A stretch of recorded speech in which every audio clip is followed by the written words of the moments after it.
नमस्कार मित्रों। कॉमिक्स राजा चैनल के सभी दर्शकों एवं व्यूअर्स को कॉमिक्स राजा का प्यार भरा नमस्कार, स्वागत व हार्दिक अभिनंदन मित्रों। तो मित्रों, आज हम आपके लिए लेके आए हैं नागराज की कॉमिक्स नागराज का दुश्मन।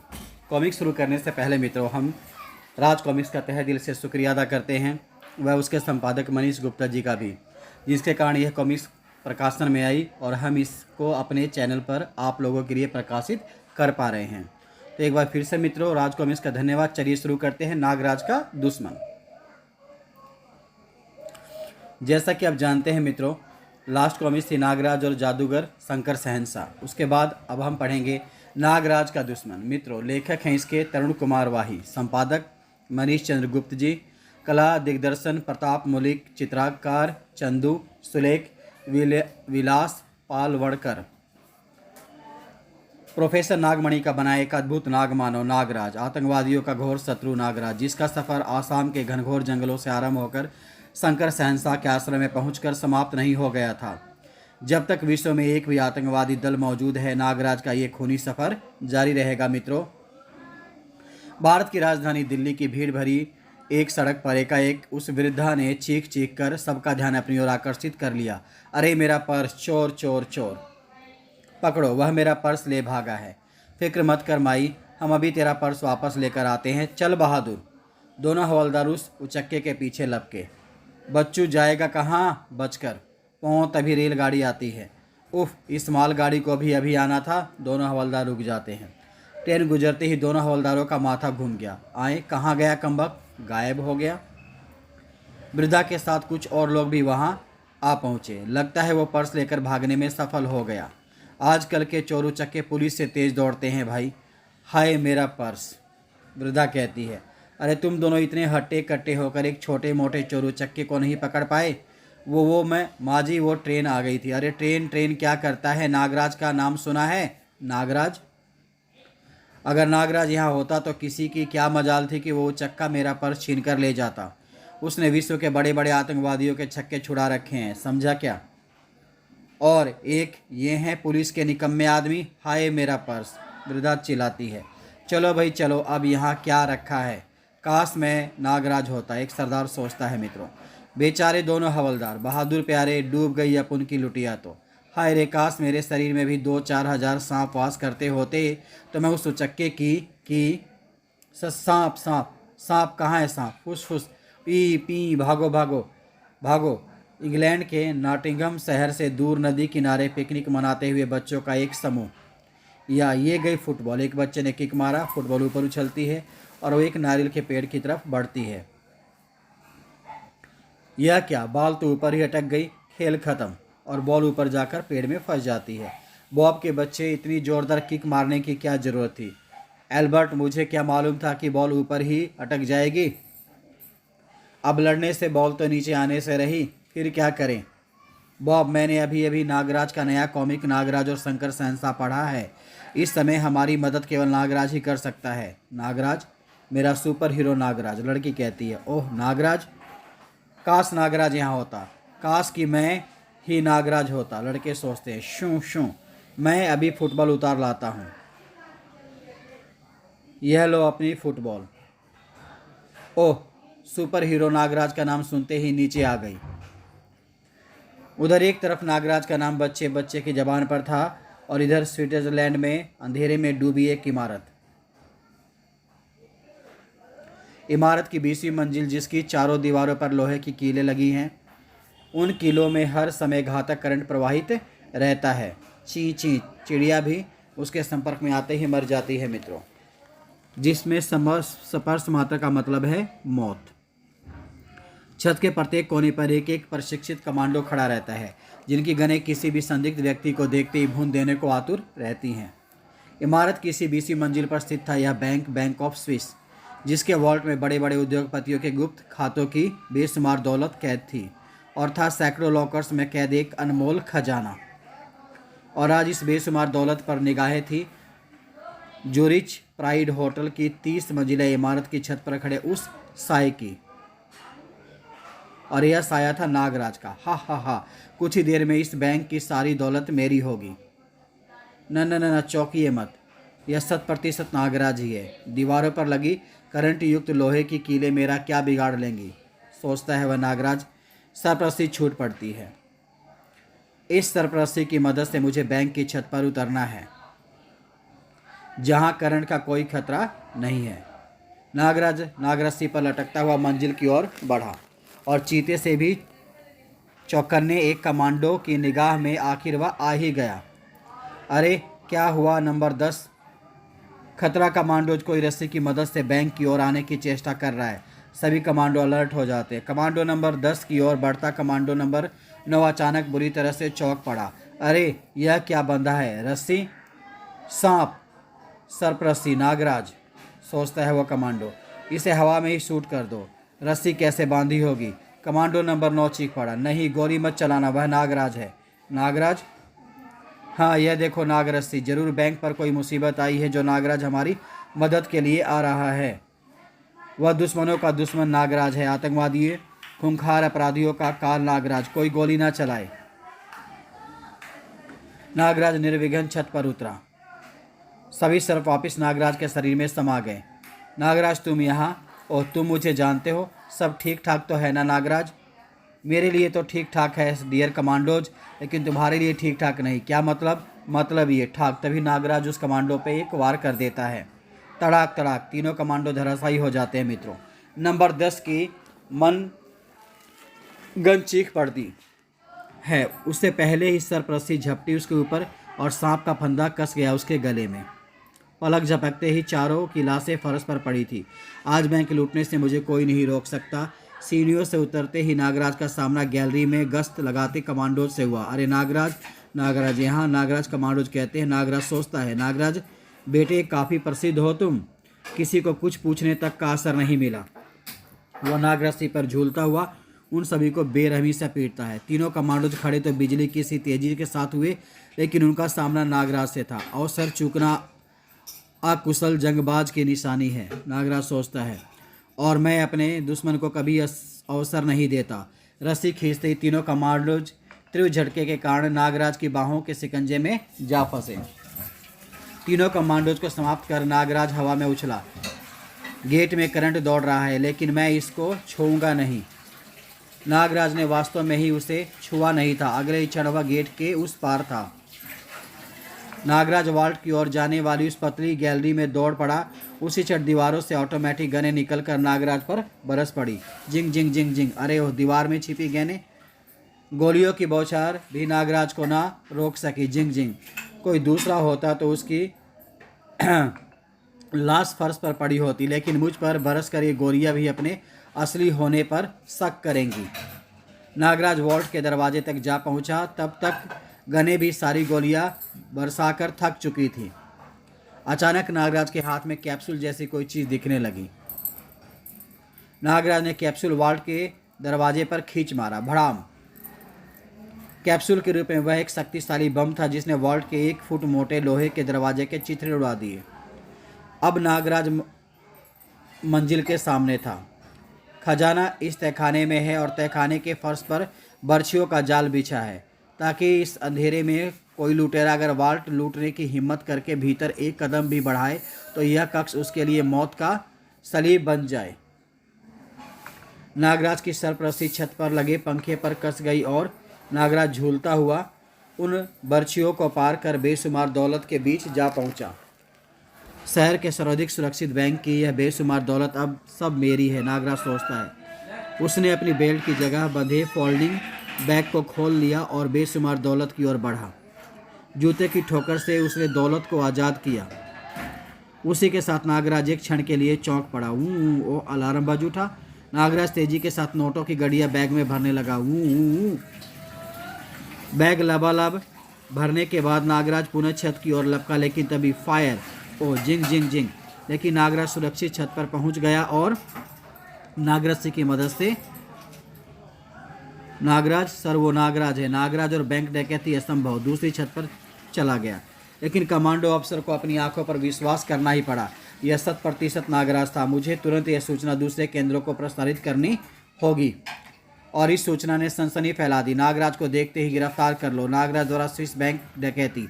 अगले दिन के न्यूज़पेपर सुर्खियों के साथ चीख रहे थे, bank robbery by Nagraj, Nagraj the robber robbery in city prime bank. Geneva से लंदन जाने वाले स्विस एयर के एक बोइंग विमान ने एयरपोर्ट से उड़ान भरी मित्रों। विमान के साथ ही एक शरीर भी हवा में उड़ गया। विमान के नीचे कोई लटका हुआ है, कौन होगा? कहीं कोई टेररिस्ट तो नहीं? कंट्रोल रूम को खबर दो, क्विक, प्लेन खतरे में है। पलक झपकते ही सूचना कंट्रोल रूम में पहुंच गई। क्या? लेकिन को छोड़ो, विमान के पायलट को सूचित करो जल्दी। उधर विमान के साथ सरपरस्ती पर लटका जा रहा वह साया था नागराज का। मेरा दूसरा निशाना यह बोइंग विमान। विमान में बैठे यात्री अभी अपनी सेफ्टी बेल्ट भी ना खोल पाए थे कि एक लड़की चीख पड़ी, स्नैक, सांप। चीख न केवल वह लड़की बल्कि कई यात्रियों के मुंह से दहशतनाक चीखें उबल पड़ी, सांप सांप सांप। एयर होस्टेस उस वक्त भय से कांप कर जड़ हो गई। बचाओ, सांपों की सेना है ये तो। हर चेहरा भय व आतंक से जड़ पड़ गया। इस प्लेन से अब लाशें ही उतारी जाएंगी, कोई नहीं बचेगा। सांपों की सेना ने उन्हें घेर लिया था और घिरे हुए यात्रियों के चेहरे पर कांप रही थी मौत की परछाइयाँ। उधर कंट्रोल रूम से मैसेज फ्लाइट कक्ष को प्रसारित कर दिया गया था, जिसे सुनते ही पायलट कक्ष में उत्तेजना फैल गई। कोई शव विमान से लटका हुआ देखा गया, प्लेन तुरंत उतारने का ऑर्डर है। असंभव, भला ऐसा दुस्साहस कौन कर सकता है? और अपने जीवन का सबसे हैरत अंगेज कारनामा वे अब देख रहे थे, क्योंकि पायलट की सामने वाली खिड़की से नागराज चिपका हुआ था। पलक झपकते ही नागराज सामने से गायब हुआ और हेलो कंट्रोल रूम में विमान वापस उतार रहा हूँ। विमान पर नागराज आ पहुँचा है। नागराज, उसे तो देश की पूरी पुलिस तलाश कर रही फिर रही है, तुम फौरन विमान को नीचे उतारो। पायलट, लेकिन बहुत अचानक ही भूत की तरह प्रकट हुआ वहाँ नागराज। विमान अब नीचे नहीं उतरेगा ऑफिसर, बल्कि यही एयरपोर्ट पर चक्कर लगाएगा। तब तुम इंसान हो कि जादूगर, और तब तक चक्कर लगाएगा जब तक इसमें ईंधन की एक भी बूंद बाकी है।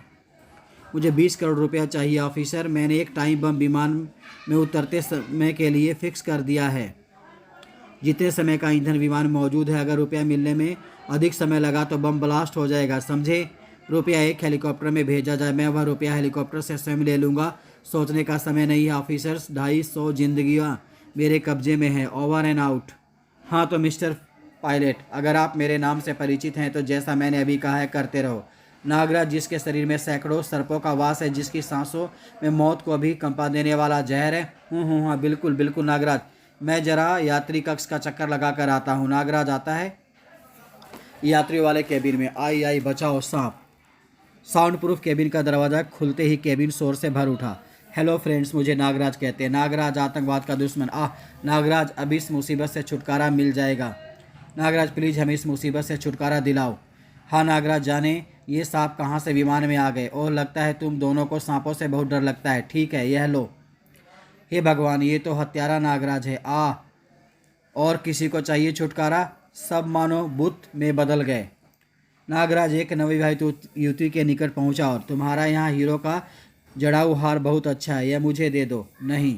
प्लास्टिक धागे में पिरोए हुए हार को नागराज ने एक झटका दिया। परिणाम स्वरूप युवती की गर्दन कटकर धड़ से अलग हो गई। तुम मेरी बीवी को मार डाला तुमने नागराज, हत्यारे, मैं तुझे जिंदा नहीं छोड़ूंगा। ओह, नागराज कहता है। नागराज ने सम्मोहन छोड़ा। मेरा सिर, मुझे क्या हुआ? तुम मेरा आदेश मानोगे? जाओ, विमान का दरवाज़ा खोलकर कूद जाओ। युवक ने दरवाज़ा खोला और कूद गया। तुम मेरे लिए दूध लेकर पायलट कक्ष में पहुँचो मिस क्रिस, समझी? हाँ। नागराज वापस पायलट कक्ष में पहुँचा। रुपये की कोई सूचना आई? नहीं, अभी नहीं आई है नागराज, जबकि मेरे अनुमान से विमान में अब केवल 1 घंटे का ही ईंधन होना चाहिए। इधर एयरपोर्ट के बाहर भारी भीड़ जमा हो चुकी थी। नागराज ने विमान हाईजैक कर लिया है, 20 करोड़ की डिमांड कर रहा है। अगर यह डिमांड पूरी नहीं हुई तो नागराज उड़ान के बाद से ही प्लेन को एयरपोर्ट के ऊपर चक्कर लगवा रहा है।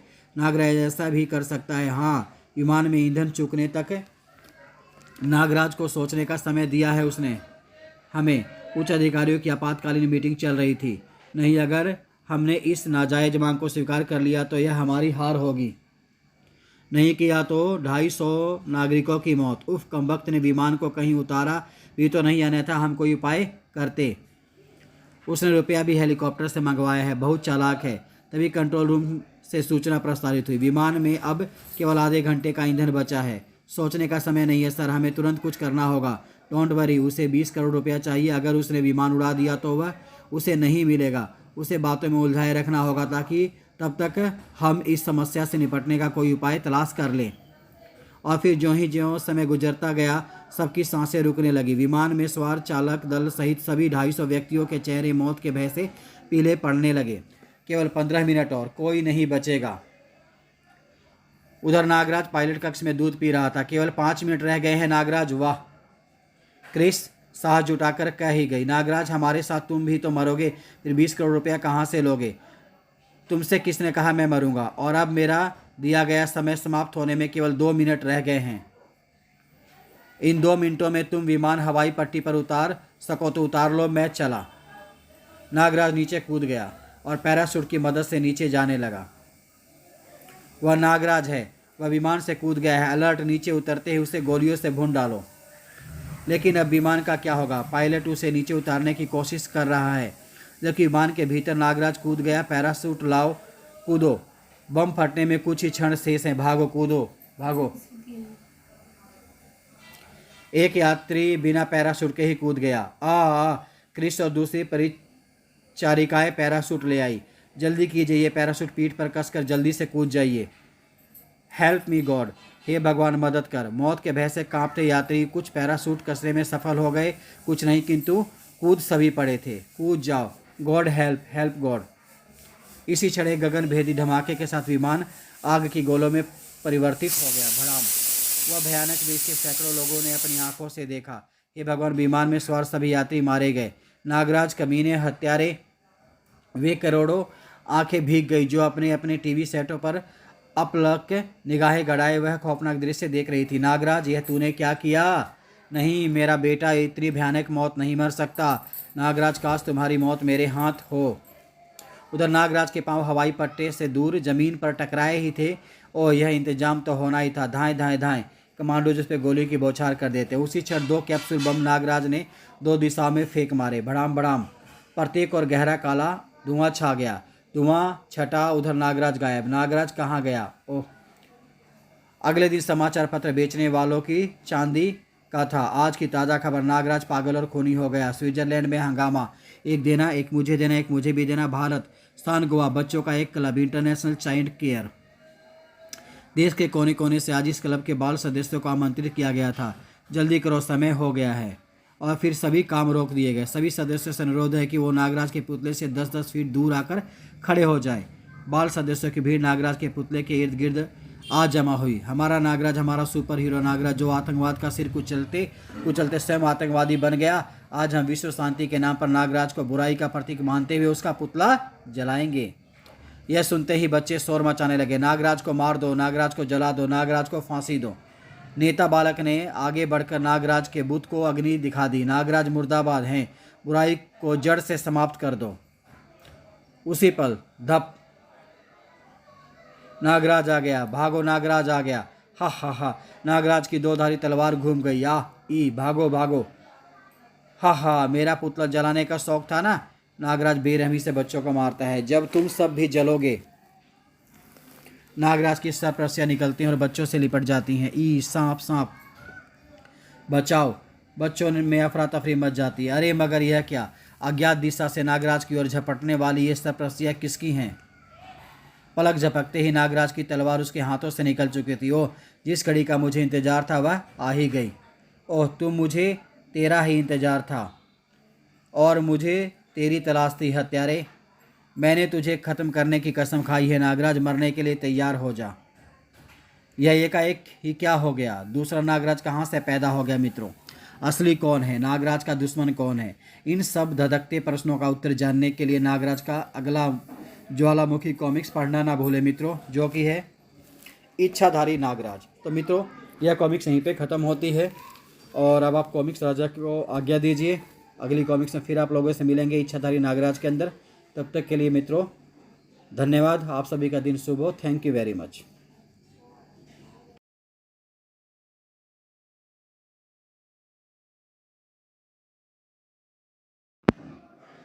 नमस्कार मित्रों, कॉमिक्स राजा चैनल के सभी दर्शकों एवं व्यूवर्स को कॉमिक्स राजा का प्यार भरा नमस्कार, स्वागत व हार्दिक अभिनंदन।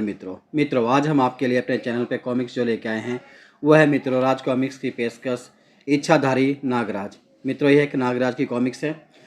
कॉमिक्स शुरू करने से पहले मित्रों हम राज कॉमिक्स का तहे दिल से शुक्रिया अदा करते हैं और इसके संपादक मनीष गुप्ता जी का भी, जिनके कारण हम यह कॉमिक्स आप लोगों तक अपने चैनल के माध्यम से पहुंचा पा रहे हैं। तो चलिए मित्रों शुरू करते हैं इच्छाधारी नागराज। लेखक तरुण कुमार वाही, संपादक मनीष चंद्र गुप्त, कला निर्देशक प्रताप मौलिक, मित्रों चित्रकार चंदू। मित्रों बम्बई के जुर्म के शहंशाह शंकर शहंशाह से मणि हासिल कर नागराज नागमणि द्वीप पर पहुंच गया। तुम कौन हो युवक और विष प्रिय कहाँ है? मेरा नाम नागराज है, यह आपकी अमानत है मेरे पास, और मुझे अफसोस है विष प्रिया भी इस दुनिया में नहीं है। नहीं भैया, दूसरे दिन। नागराज हम चाहते हैं कि तुम स्वयं अपने हाथों से इस मणि को देवी के मस्तक पर स्थापित करो। नागराज ने अनुरोध मान लिया और पवित्र अजगरी गुफा देवी की जय जयकारों से गूंज उठी। नागराज देवी पूजा अर्चना के पश्चात जब मैं कहूँ तुम मणि नाग देवी के मस्तक पर स्थापित कर देना। नाग देवी की जय हो। पुजारी बाबा ने पूजा प्रारंभ की तो नागराज नागरस्सी की सहायता से नाग देवी के मस्तक तक पहुंच गया। जैसे ही नागराज ने देवी के मस्तक पर मणि स्थापित की, पवित्र गुफा घंटियों के मधुर स्वर से गूंज उठी, टन टन टन टन टन। फिर जैसे ही नागराज मणि स्थापित करके नीचे उतरा कि देवी के हाथ में थमी माला उसके गले में आ पड़ी। ओह माला! नागराज हमारी देवी का आशीर्वाद तुम्हें मिल गया। हम चाहते हैं कि अब तुम यहीं रहो। हाँ, इस द्वीप की बागडोर मैं तुम्हें सौंपता हूँ। नागराज आज से तुम यहाँ के राजा हो। नागराज देवी के आगे नतमस्तक होता हुआ बुदबुदाया। हे देवी माँ, अगर आप वास्तव में मुझ पर प्रसन्न हैं तो मुझे आशीर्वाद दें कि इंसाफ के लिए लड़ते समय मेरे कदम कभी भी ना डगमगाएं। उधर मणि स्थापना समारोह चल रहा था और इधर इच्छाधारी नागों के द्वीप पर मंडरा था वह हेलीकॉप्टर। पाठक जानते हैं कि इस द्वीप पर केवल इच्छाधारी नागमानव ही रहते हैं, जिसे एक नागमानव देख चुका था। नागमानव की सर्पीली निगाहें निरंतर उस हेलीकॉप्टर का पीछा कर रही थी। नागमानव के देखते देखते हेलीकॉप्टर जंगल की धरती की ओर बढ़ा और फिर एक विस्फोट गूंज उठा, धड़ाक। नागमानव भाग पड़ा। नागराज नागराज नागराज धड़ाम। यह धमाका कैसा था? देखना होगा, आओ मेरे साथ। नागराज पुजारी बाबा और विसर्पी के साथ मंदिर की पवित्र गुफा से बाहर निकला ही था कि नागराज नागराज क्या बात है शूलकंठ, यह धमाका कैसा था? नागराज तक पहुंचते पहुंचते शूलकंठ पूरा मानव बन गया था। उधर एक मशीनी चिड़िया गिरी है। मशीनी चिड़िया? हेलीकॉप्टर? ओह, नागराज कहता है, अगर उनमें से कोई बचा होगा तो प्रहरी नाग मानव उसे देखते ही डस लेंगे। चलो मेरे साथ। उड़ती चिड़ियाओं में आग लगी थी। उधर द्वीप के प्रहरियों ने हेलीकॉप्टर को घेर लिया था। एक नाग हेलीकॉप्टर सवार के गले से लिपट गया, लेकिन ठहरो, रुक जाओ। नहीं। नागराज, ओह, तो तुम मुझे जानते हो? बुरी तरह घायल व आश्चर्य से बोला। नागराज, तुमसे इस तरह अचानक मुलाकात होगी सोचा भी ना था। मैं तो नागमणि द्वारा तैयार दूसरे नागराज की ही नीलामी में जा रहा था। नागमणि? दूसरा नागराज? क्या कह रहे हो? कौन हो तुम? पश्चिम जर्मनी के कुख्यात अपराधी हुड का प्रतिनिधि लीवर।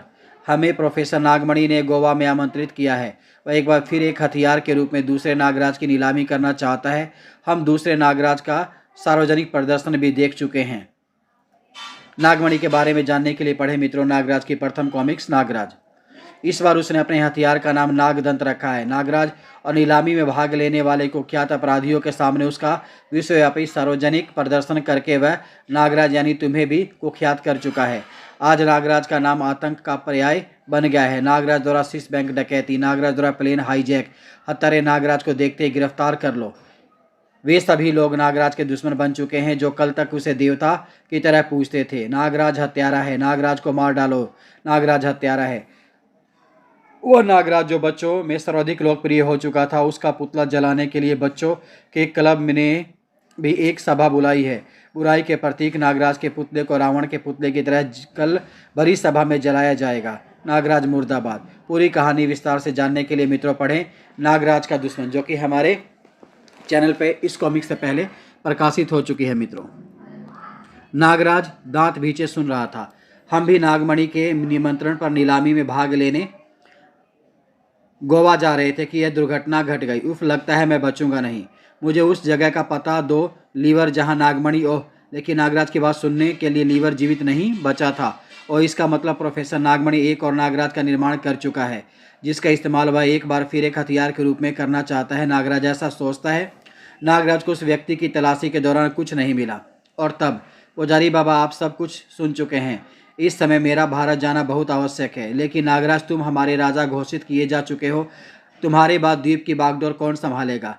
नागकुमारी विसर्पी, और विसर्पी तुम्हारा मार्गदर्शन करेंगे पुजारी बाबा। और एक बार फिर आरंभ हो गया नागराज का सफ़र।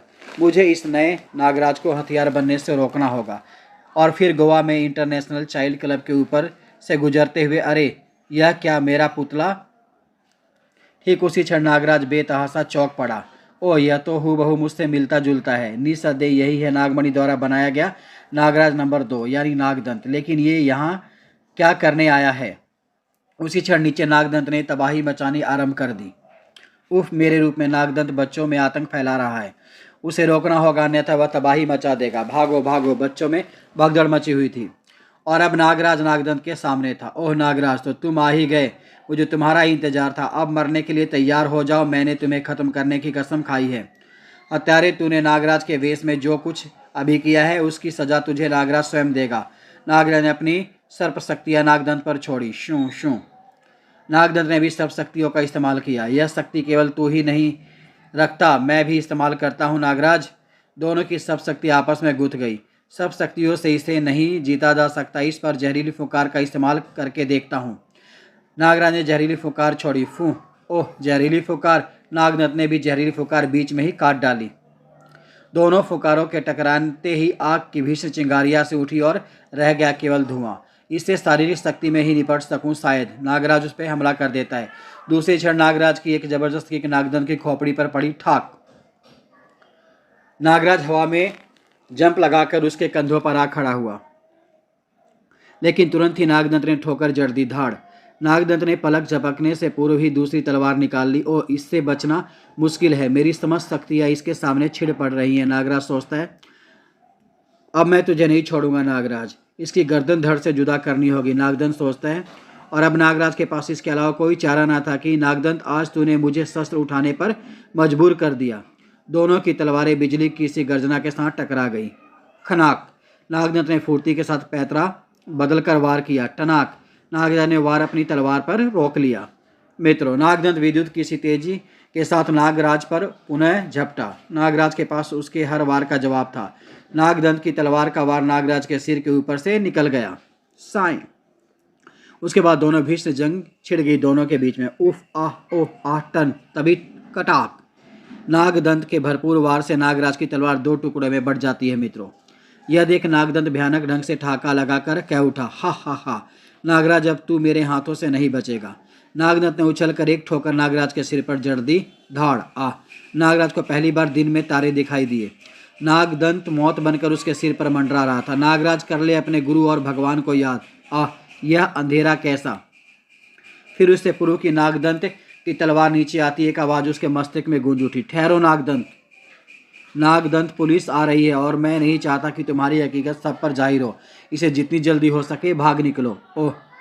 उस आवाज को सुनते ही नागदंत भाग निकला। नागराज, तुमसे फिर कभी नहीं पट लूंगा। उफ, मेरा सिर! आह! उसी क्षण सायरन बजाती पुलिस जीपों ने क्लब में प्रवेश कर नागराज को चारों ओर से घेर लिया। वह रहा नागराज, गिरफ्तार कर लो उसे। जाल लाओ जल्दी। लेकिन तब तक बहुत देर हो चुकी थी। उफ, यह क्या जाल! पल भर में नागराज को जाल में कस दिया गया। मित्रों, नागराज, अब तुम बच नहीं सकते। बहुत रक्त बहा लिया है तुमने। लेकिन इंस्पेक्टर, मेरी बात तो सुनो। जवाब पुलिस कमिश्नर ने दिया। स्विस बैंक डकैती और 747 बोइंग विमान हाईजैक जैसी भयानक हत्याकांडों के बाद अब कुछ सुनने को बाकी नहीं रह गया है नागराज। और तुम्हारा यह खूनी खेल यहाँ भी अपनी कहानी स्वयं कह रहा है। नागराज बुरी तरह से फंस चुका था। समझने की चेष्टा कीजिए कमिश्नर साहब। नागराज, अपराधियों का काल है। यह सब मैंने नहीं किया, बल्कि गड़ गड़ गड़ एक हेलीकॉप्टर ऊपर गुजरता है। नागराज चिल्लाया। आप सब लोग हकीकत नहीं जानते। मुझे इस जाल से स्वतंत्र कर दीजिए कमिश्नर साहब, मैं असली अपराधी। उसी क्षण एक हेलीकॉप्टर के इंजन का शोर वहां गूंज उठा। हेलीकॉप्टर से एक रस्सी नीचे गिरा दी गई। गड़ गड़ गड़ गड़। कुछ ही देर में हेलीकॉप्टर ने नागराज को ले लिया और वो उड़ चला। उधर नागदंत प्रोफेसर नागमणि के हेडक्वार्टर के निकट। आज अगर आका मुझे रोकना देते तो मैं नागराज को ख़त्म करके ही लौटता। उसी संकरी सड़क से गुजरकर नागदंत हेडक्वार्टर के मुख्य द्वार पर पहुंचा ही था कि भीतर पहुंचते हुए एक लिफ्ट की मदद से ऊपर जाने लगा। लिफ्ट ऊपर एक गोलाकार हाल में जाकर रुकी। लिफ्ट से बाहर निकलते ही प्रोफेसर नागमणि ने उसका स्वागत किया। आओ नागराज उर्फ नागदंत, मैं तुम्हारा ही इंतजार कर रहा था और अब यहाँ तुम्हें नागराज का फेस मास्क रखने की कोई मजबूरी नहीं है। नागदंत ने नागराज वाला मास्क चेहरे से नोच लिया, फिर बोला, हाँ, यह मुझे इसकी आवश्यकता नहीं है, लेकिन आका आपने मुझे नागराज को ख़त्म करने से क्यों रोक दिया? नागदंत, क्योंकि मैं नहीं चाहता था कि पुलिस या दुनिया यह जाने कि आतंकवाद का दुश्मन नागराज मर गया और आतंक फैलाने वाला नागदंत है। फिर अगर तुमने ऐसा कर देते तो दुनिया भर में जितने भी नागराज के दोस्त हैं वे सब एक होकर हमारी बोटी बोटी कर देने के लिए सिर पर कफन बांध कर निकल पड़ते। नहीं नागदंत नहीं, मैं तुम्हें नागराज बनाकर इस दुनिया के सामने लाऊंगा और दुनिया कभी नहीं जानेगी कि असली नागराज मर चुका है। लेकिन अब तक तो नागराज जेल पहुंच चुका होगा। दुनिया की कोई जेल नागराज जैसी हस्ती को कैदी नहीं बना सकती नागदंत। वह जल्दी ही जेल से भाग निकलेगा और तब उसे केवल अपने दुश्मन यानी तुम्हारी ही तलाश होगी, समझे? और अगर तुम यह समझते हो कि तुम नागराज को ख़त्म कर सकते हो तो यह तुम्हारी भूल है। तुम दोनों की ही शक्तियाँ सीमित हैं, इसलिए नागराज को शांत करने के लिए मैंने तुम्हारे साथ साथ ताकी का भी निर्माण किया है। ताकी? नागदंत को लेकर प्रोफेसर नागमणि लिफ्ट में सवार हो गया। आओ तुम्हें दिखाता हूँ ताकी को। हल्की सी ठंड भी बर्दाश्त नहीं है। लिफ्ट ऊपर एक छोटे से कैबिन में पहुंचकर रुकी, इसलिए ताकी को हीटर युक्त एक शीशे के चैम्बर में बंद करके रखा गया है ताकि पूरी गर्मी उसे मिलती रहे, समझे?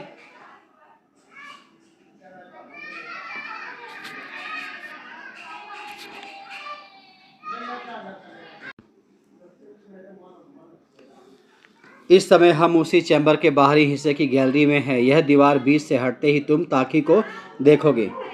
दीवार हट गई और ताकी पर निगाहें पड़ते ही नागदंत के मुंह से एक विस्मय भरी चीख निकल गई। उफ, यह तो साक्षात यम का रूप है। यह नागराज की मौत है नागदंत। प्रोफेसर नागमणि ने बटन दबाकर वह रिक्त स्थान बंद कर दिया। अगर इसका विष नागराज के शरीर में प्रवेश कर गया तो नागराज के शरीर को तुरंत लकवा मार जाएगा, लेकिन उसके लिए नागराज को यहाँ लाना होगा। दोनों लिफ्ट से वापस चले गए। बहुत आसान है, नागराज को तुम्हारी तलाश है। अगर तुम उसे कहीं दिख जाओ तो वह तुम्हारा पीछा करता हुआ यहाँ आ पहुँचेगा और फिर ओह। उधर नागराज को एक खास किस्म की गैस सुंघाकर बेहोशी की अवस्था में एक लोहे के मजबूत बॉक्स में कैद कर दिया गया और फिर जब उसे होश आया तो उफ, यह क्या, इन लोगों ने मुझे कहीं कैद कर दिया है। यह कोई लोहे का बॉक्स लगता है। उफ, मैं तो इसमें हिल भी नहीं पा रहा हूँ। इस बार तो बुरे फंसे नागराज बेटे, कमबख्तों ने बड़ा मजबूत जाल बुना है तेरे लिए, नागराज सोचता है। लेकिन मुझे किसी भी तरह इस कैद से निकलकर जेल से फरार होना होगा और नागदंत की असलियत सबको बतानी होगी। मगर यह मजबूत संदूक, इसे शायद मैं न तोड़ पाऊँ, नागराज मन ही मन सोचता है। मित्रों, बाबा गोरखनाथ मुझे रास्ता दिखा। वह बाबा गोरखनाथ को मन ही मन याद करता है। अगले ही क्षण एक अलौकिक चमक के साथ गुरु गोरखनाथ काक्ष उभरा। नागराज, अब वो समय आ गया है जबकि तुम्हारे भीतर इच्छाधारी शक्ति का संचार हो चुका है। इच्छाधारी शक्ति? हाँ नागराज, अब तुम अपनी इच्छा से खुद को किसी भी रूप में परिवर्तित कर सकते हो। आज से तुम इच्छाधारी नागराज हो। इतना कहने के साथ ही गोरखनाथ काक्ष हवा में लुप्त हो गया। इच्छाधारी नागराज, वाह, अब यह बंधन में तोड़ डालूंगा। दूसरे पर नागराज ने इच्छित रूप की कल्पना की और ओह, मेरा शरीर सांप में बदल गया। अब इन छिद्रों में से मैं आसानी से बाहर निकल सकता हूँ। वाह, मेरे भीतर इतनी बड़ी शक्ति का संचार हो चुका था और मुझे पता ही नहीं था, नागराज सोचता है। बाहर आकर नागराज ने बाबा गोरखनाथ को मन ही मन प्रणाम किया। और अब नागराज को जेल की वह कोठरी भला कहाँ कैद करके रख सकती थी। ओह, ये बेचारे क्या जाने कि नागराज तो कब का इनकी कैद से आज़ाद हो चुका है। दूसरे पल सांप इन्हें बेहोश करने के लिए तो मेरी हल्की फुकार ही बहुत रहेगी। फुह। उसके बाद नागराज शीघ्रता के साथ एक नाली की ओर रेंग गया। यह नाली सीधा जेल की दीवारों के पार ले जाएगी मुझे। फिर उसी क्षण न केवल जेल के अधिकारी ही चौंके बल्कि बच्चा बच्चा उछल पड़ा जब फीचर फिल्म के बीच में व्यवधान उत्पन्न हुआ। मेरे प्यारे भारतवासियों, मैं नागराज हूँ। पिछले दिनों देश विदेश में जो खूनी खेल खेला गया वह खेल खेलने वाला नागराज मैं नहीं था, वह नागदंत था जो हूबहू मेरी शक्ल व मेरी जैसी शक्तियाँ रखता है, और मैं उसकी तलाश में निकला हूँ। उसे लेकर मैं एक दिन इसी तरह टीवी पर दोबारा प्रस्तुत होऊंगा। नागराज जेल से फरार हो गया लगता है, क्योंकि उसे घेरो वह दूरदर्शन केंद्र में है, ताकि नागदंत ने मेरे प्रति जो नफरत आप लोगों के दिल में भर दी है मैं उसे निकाल बाहर करके फिर से आपका स्नेह पा सकूं। अच्छा दोस्तों, अब दोबारा मुलाकात नागदंत के साथ होगी। गोवा दूरदर्शन। प्रसारण कक्ष का दरवाजा खोलकर नागराज जैसे ही बाहर निकला, धाड़ उफ, ओह लगता है दूरदर्शन की इमारतों को घेर लिया गया है, लेकिन यहाँ से खून खराबा किए बिना ही निकलना होगा, नागराज सोचता है। नागराज तुम बचकर नहीं जा सकते। नागराज ने सरपरस्ती छोड़ी। देखते ही अरे मैं मेरा रिवॉल्वर, हमारी बंदूकें। नागराज का एक बार ही उनको चित करने के लिए बहुत था। ठाक आ, नागराज बाहर निकला। वह रहा नागराज, पकड़ो उसे। ओह, नागराज ने तुरंत नीचे जंप लगा दी। इन सबके सामने मुझे अपनी इच्छाधारी शक्ति का इस्तेमाल नहीं करना चाहिए, नागराज सोचता है। मित्रों जल्दी करो, भागो, उसे नीचे वाली मंजिल पर घेरो। वह रहा, पकड़ो। इस पेड़ का लचीलापन कब काम आएगा। नागराज उसे पकड़कर झूल जाता है, शू, और वह एक जाते हुए ट्रक के ऊपर कूद जाता है। धम, ट्रक तेजी के साथ दौड़ता चला गया। अचानक नागराज के मस्तिष्क को झटका सा लगा। दूसरे ही पल नागराज ने ड्राइविंग सीट की ओर झांका। ड्राइवर कहाँ गया? यह तो बेहोश पड़ा है। नागराज की छठी इंद्री खतरे का सिग्नल देने लगी और कूदो।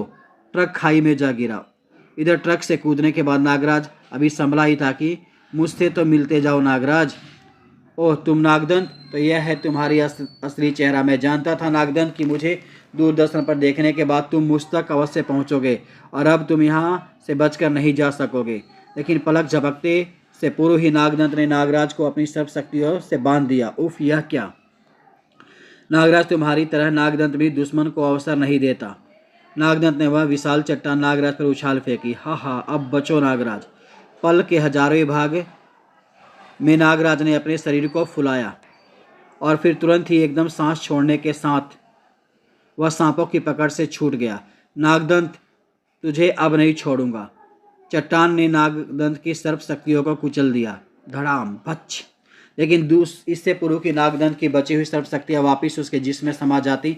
नागानंद, मेरी आवाज़ सुनो। चुपचाप नागदंत की सर्व शक्तियों के साथ तुम भी उसके जिस्म में समा जाओ, ताकि अगर इस बार नागदंत बचकर भाग जाए तो मैं उसे खोज निकालूं।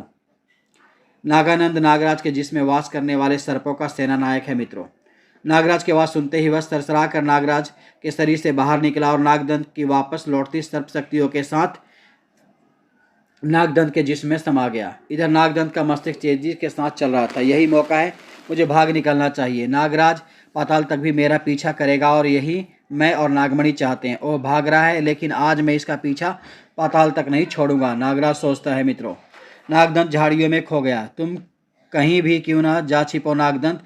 नागानंद के मस्तिष्क से मेरा संबंध लगातार बना हुआ है। आज नागराज तुम्हें ढूंढ निकालेगा। उधर नागदंत प्रोफेसर नागमणि के हेडक्वार्टर पहुंच चुका था। मैंने अपना काम निपटा दिया है आका। मालूम नहीं नागराज मेरा पीछा कर सका या नहीं। नागमणि ने तुरंत एक अन्य टीवी स्क्रीन रोशन कर दिया। वह देखो, मैंने मुख्य द्वार खोल दिया है। अब लिफ्ट से उसे लेकर सीधा काले शीशों के चैम्बर में छोड़ेगी, जहां ताकि उसका स्वागत करने के लिए तैयार है। तो यहाँ बनाया है नागमणि ने अपना हेडक्वार्टर, नागराज सोचता है। मित्रों, नागराज लिफ्ट में सवार हो गया। नागानंद की स्थिति बता रही है कि नागदंत 200 फुट की परिधि में ही है। नागराज ने बीच में ही लिफ्ट रोकने की चेष्टा की, मगर वह नहीं रुकी। लिफ्ट क्यों नहीं रुक रही? कहीं गड़बड़ है। फिर लिफ्ट रुकी। मुझे सावधानी से बाहर निकलना होगा, और बाहर निकलते ही नागराज उछल पड़ा। तब तक लिफ्ट वापस जा चुकी थी। नागराज के संभलने से पूर्व ही ताकी ने भयानक ढंग से फुंकारते हुए नागराज को अपने शिकंजे में कस लिया। उफ, इसकी फुंकारों से दम सा घुट रहा है। इसके डंक से बचना होगा। ताकी ने अपने भयानक विष बुझे दांतों को नागराज की ओर बढ़ाया। नागराज ने एक शक्तिशाली घूंसा ताकी के जबड़े पर दे मारा। तुम्हारी टक्कर नागराज से है दैत्यराज। ताकी का दूसरा मुंह खुला नागराज को लपकने के लिए। ओह, दोहरी मार। ऐसे खेल में ही मजा आता है मुझे। हिस, धाड़। ताकी के दोनों मुंह एक साथ नागराज पर झपटे, लेकिन धरती को भी नागराज की जरूरत है शैतानों। ताकि फर्श पर कलाबाजी खा गया, और ओह, अगर इसने 2-4 पलटियां और लगा ली तो मेरी पसलियों का सुरमा बन जाएगा। उफ, मेरा दम घुटता जा रहा है, और इस चैम्बर की गर्मी, उफ। और दूसरे पल प्रोफेसर नागमणि व नागदंत ने एक बेहद हैरत अंगेज कारनामा होते देखा। अरे यह क्या, नागराज ने अपना रूप बदल लिया। इच्छाधारी नागराज, इच्छाधारी नागराज, तुम्हारा पाला इस बार नागराज से नहीं इच्छाधारी नागराज से पड़ा है प्यारे। नागराज ने ताकी के दोनों हाथ कंधों से उखाड़ फेंके। तत्पश्चात नागराज ने ताकी को हवा में उठा लिया। तुम्हें हल्की सी भी ठंड बर्दाश्त नहीं है ना? नागराज ने ताकी को शीशे की दीवार पर खींच मारा। खनाक, ताकी का शरीर टावर के नीचे खाई में गिरने लगा। अब तुम्हारा नंबर है नागमणि और नागदंत, तुम्हें तो मैं जीवित ही अपने द्वीप पर ले जाऊंगा। नागराज टावर की दीवार पर उतर गया और नीचे की ओर बने गोल केबिन की ओर रेंगने लगा। उधर नागमणि वह दृश्य देखते ही चीख कर भाग पड़ा। उसने ताकी को मार दिया। उसके भीतर इच्छाधारी शक्ति का संचार हो चुका है। उफ, मैं तो भूल ही गया था कि आज ही नागराज इच्छाधारी शक्तियों का स्वामी बन जाएगा। भागो नागदंत, जान बचाओ। मैंने इस टावर को डायनामाइट कनेक्टेड बटन दबा दिया है। कुछ ही देर में यह टावर भी ध्वस्त हो जाएगा। ठीक उसी पर नागदंत के जिस्म से नागानंद बेहद तेजी से साथ बाहर निकला। उफ, यह क्या? नागमणि के मस्तिष्क पर नागानंद का वार। शक, आह! यह देखते ही नागदंत चीखता हुआ नागमणि की ओर लपका। नहीं आका नहीं, मैं तुम्हें मरने नहीं दूंगा, तुम्हारा सारा जहर चूस लूंगा। आह, अब मैं नहीं बचूंगा। नागदंत ने पगलों के समान नागमणि के मस्तक से विष चूसने की चेष्टा की। मैं नहीं बचूंगा नाग। आह, जीवन भर सांप और भयानक विषयों पर मैंने खोज किया और मेरा अंत भी हुआ तो जहर से? नहीं आका। नागदंत की पीठ पर पड़ी ठोकर ने उसे हवा में उछाल दिया। नागमणि जिंदा रहा तो विश्व में जाने कितने तुम जैसे नागराज और पैदा होंगे। उसका मरना आवश्यक है नागदंत। तुमने मेरे आका को मार डाला। हाँ, और तुम्हारा दिमाग दुरुस्त करने के लिए अब मैं तुम्हें अपने द्वीप पर ले जाकर कैद करूंगा, जहाँ से तुम चाहो अभी तो स्वेच्छा से नहीं निकल सकते। उफ, खनाक, मुझे भी यह टावर तुरंत छोड़ना होगा। उफ, नागरस्सी का प्रयोग करूँ अन्यथा नीचे गिरने पर मेरी हड्डी पसली नहीं बचेगी। नागदंत नागरस्सी पर लटक गया। टावर से कूदकर नागराज भी नागरस्सी पर झूल गया। इसी पल एक भयानक विस्फोट के साथ टावर टुकड़ों में बिखर गया। मित्रों, भड़ाम, बाल बाल बचा। नागराज ने सरपरस्ती पर झूलते हुए नागदंत को दबोच लिया। नागदंत, तुमने मेरा नाम लेकर लोगों से बहुत आतंक फैलाया है। अब तुझे अपने वायदे के अनुसार टीवी स्टेशन लेकर चलूंगा। नागराज नागदंत को साथ लिए नीचे कूद पड़ा। नीचे गिरते ही नागदंत ने भागने की चेष्टा की। तभी नागराज ने उस पर नाग छोड़ दिया। अभी मुझे भाग निकलना चाहिए। उफ, यह क्या? भागता कहाँ है बेटे नागदंत? फिर नागराज ने उससे उठने नहीं दिया। धम! नागराज की वह मार इतनी शक्तिशाली थी कि कोई दूसरा होता तो उसकी गर्दन छाती में घुस जाती, लेकिन नागदंत केवल बेहोश हुआ। अभी दूरदर्शन का राष्ट्रीय कार्यक्रम समाप्त नहीं हुआ होगा। और फिर मैंने अपना वादा पूरा कर दिया है दोस्तों। यही है नागदंत जिसने नागराज बनकर स्विस बैंक में डकैती डाली और विमान हाईजैक के साथ सैकड़ों लोगों को मार डाला। इसका निर्माणकर्ता नागमणि भी समाप्त हो चुका है और यह मेरे कब्जे में है। मैं इसे विकृत मस्तिष्क को सुधारने की चेष्टा करूंगा और कानून के रखवालों से प्रार्थना करूंगा कि इस बार वो दूरदर्शन को घेरने की चेष्टा मत करे, क्योंकि मैं नागदंत को अपने साथ लेकर ही जाऊंगा। नागराज को मैसेज सुनते ही पब्लिक में हर्ष की लहर दौड़ गई। वाह, आखिर नागराज ने अपने माथे पर लगा कलंक धो ही डाला। मैं तो पहले ही समझ गया था कि नागराज ऐसा नहीं कर सकता। यह जरूर किसी शैतान का काम है। Nagraj, you are great. बच्चे खुशी से उछल पड़े। Child park, Nagraj super hero, you are really super hero Nagraj, hurray. हाँ, जहाँ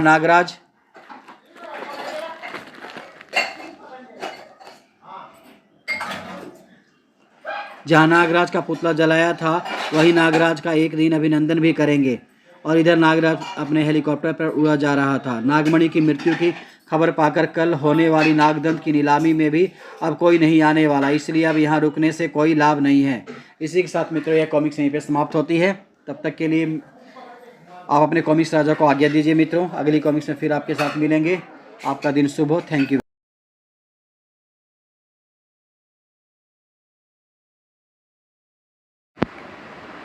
नमस्कार मित्रों, कॉमिक्स राजा चैनल के सभी दर्शकों एवं व्यूवर्स को कॉमिक्स राजा का प्यार भरा नमस्कार, स्वागत व हार्दिक अभिनंदन।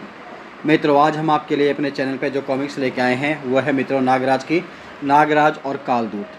कॉमिक्स की शुरुआत करने से पहले मित्रों हम राज कॉमिक्स का तहे दिल से शुक्रिया अदा करते हैं और उसके संपादक मनीष चंद्र गुप्त जी का भी तहे दिल से शुक्रिया अदा करते हैं, जिनके कारण यह कॉमिक्स प्रकाशन में आई और आज हम इसे अपने चैनल के माध्यम से आप लोगों के सामने ऑडियो विजुअल फॉर्म में प्रस्तुत कर रहे हैं। तो चलिए मित्रों, शुरू करते हैं आज की कॉमिक्स नागराज और कालदूत। बहुत ही रहस्य और रोमांच से भरी है मित्रों यह कॉमिक्स नागराज और कालदूत। लेखक मित्रों वही राजा, संपादक मनीष चंद्रगुप्त, कला निर्देशक प्रताप मौलिक, चित्रकार चंदू, सुलेख उदय भास्कर। मित्रों इच्छाधारी सांपों का द्वीप नागमणि द्वीप। मणिराज की मृत्यु के पश्चात द्वीप का सम्राट बना नागराज, लेकिन विश्व से अपराध का सफाया कर देने का संकल्प लिए नागराज अधिक दिन वहां नहीं रुका। प्रोफेसर नागमणि द्वारा तैयार किए गए नकली नागराज की खोज में चल पड़ा वह। उसके बाद नागमणि द्वीप की बागडोर राजकुमारी विसर्पी के हाथ में थी। मित्रों नागराज द्वीप तक कैसे पहुंचा, जानने के लिए पढ़े मित्रों नागराज की पूर्व प्रकाशित कॉमिक्स प्रलयंकारी मणि और शंकर शहंशाह, जो आपके अपने ही चैनल कॉमिक्स राजा पे पूर्व प्रकाशित हो चुकी हैं। अगर आप देखना चाहें तो उनको आप देख सकते हैं सर्च में जाके मित्रों। लेकिन उस दिन द्वीप पर एक हंगामा सा मच गया। राजकुमारी जी, नाग सैनिक बोला, द्वीप पर फिर बाजों ने आक्रमण कर दिया है। राजकुमारी जी वे कई नागों को उठाकर ले गए। क्या? विसर्पी चौंक जाती है। राजकुमारी विसर्पी सिंहासन से उछल पड़ती है मित्रों। उसके झपट कर अपने शस्त्र उठा लिए। जल्दी चलो पुजारी बाबा, हमें कुछ करना होगा। उधर बस्ती में भयानक बाजों ने नागों के बीच आतंक फैलाए हुआ था। क्वैक क्वैक क्वैक क्वैक, उफ आ। तभी नागकुमारी विसर्पी क्रोध में उफनती हुई वहां पहुंची। अपनी प्रजा और सैनिकों की बाजों द्वारा होती दुर्दशा देख उसने अपना धनुष बाजों पर तान दिया। मैंने जिंदा नहीं जाने दूंगी पुजारी बाबा। सर सर खच खच क्वैक।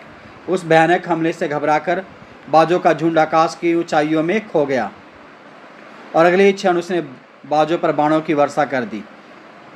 उस भयानक हमले से घबराकर बाजों का झुंड आकाश में ऊंचाइयों में खो गया कहीं। आज भी बाज हमारे कई नागों को दबोच ले जाने में सफल हो गए। द्वीपवासियों ने राजकुमारी को घेर लिया। राजकुमारी जी, हमें इस मुसीबत का हल तो ढूंढना ही होगा, वरना एक दिन यह द्वीप वीरान हो जाएगा। इस मुसीबत को केवल एक ही व्यक्ति समाप्त कर सकता है और वह है नागराज, नाग सम्राट नागराज। सभी प्रजा चिल्ला उठती है जैसे भगवान ने उनकी पुकार सुन ली। आसमान हेलीकॉप्टर की आवाज़ से गड़गड़ा उठा, गड़ गड़ गड़ गड़ गड़, और नाग मानवों में एक लहर दौड़ पड़ी। वे खुशी से चीख उठे, नागराज, लो नागराज आ गया। नागराज हेलीकॉप्टर मैदान में उतारकर द्वीपवासियों के पास पहुंचता है। मित्रों राजकुमारी विसर्पी, पुजारी बाबा, यह सब क्या हो रहा है? द्वीप पर बाजों का आक्रमण हुआ था नागराज, वे हमारे कई साथियों को उठा करके ले गए। नागराज क्रोधित हो उठा। ओह, इन शैतानों को समाप्त करने का कोई उपाय शीघ्र ही सोचना पड़ेगा। तभी हेलीकॉप्टर पर चढ़ा शूलकंठ चीखा, राजकुमारी, पुजारी बाबा, क्या हुआ शूलकंठ? ओह, इसे क्या हुआ? देखिए यहाँ एक अन्य मानव भी है। यह सुनते ही प्रहरी नाग क्रोध से फुफकारते हुए हेलीकॉप्टर की ओर लपके। फू फू, ओ नहीं, ठहरो।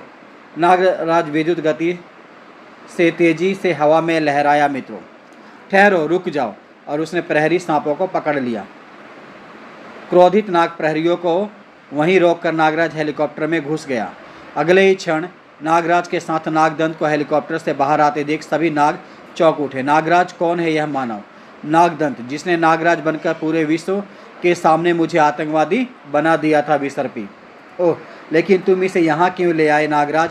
द्वीप के नियम व कानून के अनुसार यहाँ बाहर का कोई भी मानव आकर जीवित नहीं रह सकता। मैं जानता हूँ विसर्पी, लेकिन नागदंत केवल मानव ही नहीं, मेरी जितनी शक्तियों का स्वामी है यह विसर्पी। पुजारी बाबा, एक समस्त नाग मानवों द्वीप के अलावा अगर यह शैतान कहीं और रहा तो पूरे विश्व की गर्दन पर तलवार बनकर लटकता रहेगा। क्या आप मानव जाति का विनाश चाहते हैं?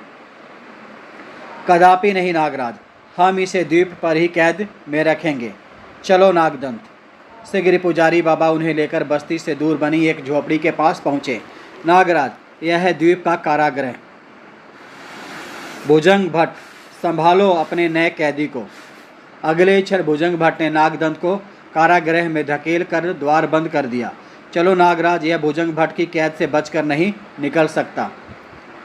रात घिर आई थी। नागराज नागदंत की तरफ से निश्चिंत हो चुका था। नागमणि द्वीप के निवासी नागराज की वापसी का जश्न मना रहे थे। बताओ नागराज, शूलकंठ जीतेगा या असी पक्ष? थोड़ा धीरज रखो राजकुमारी, अभी हार जीत का फैसला हो जाता है। कभी शूलकंठ मध्य रेखा की तरफ बढ़ता हुआ प्रतीत होता था तो कभी असी पक्ष। एक द्वंद्व शूलकंठ व असी पक्ष के बीच जारी था, वह दूसरा भुजंग भट्ट की कैद में पड़े नागदंत के दिलो दिमाग के बीच। मुझे हर हालत में आज रात ही इस कैद से बाहर निकलना होगा, नागदंत सोचता है। मित्रों, दूर हट जाओ मेरे शरीर से, अब मुझे इस कैद से आज़ाद होना है। और अगले ही पल अपनी असीमित शक्ति से उसने नाग रस्सी का बंधन तोड़ दिया और फिर नागदंत का एक मामूली सा प्रहार ही उस कारागृह का दरवाज़ा तोड़ने के लिए काफ़ी था। नागदंत को इस कागज की जेल में कैद किया है नागराज ने, अभी उस भुजंग भट्ट को भी देखता हूँ। कहाँ है बे भुजंग भट्ट? लगता है डर कर भाग गया। नाग के रूप में विश्राम कर रहा भुजंग भट्ट यह ललकार सुनकर फुफकार उठा। फुह! शीघ्र ही वह नागमानव के रूप में आ गया। सावधान नागदंत, मैं तुम्हें कैद से भागने नहीं दूंगा। और अगले ही पल भुजंग भट्ट की पूंछ की फौलादी टक्कर नागदंत की छाती पर पड़ी। फिर भुजंग भट्ट ने नागदंत को संभलने का अवसर ना दिया, एक के बाद एक उसे वो मारता चला गया। अब तुम्हारी हार निश्चित है नागदंत।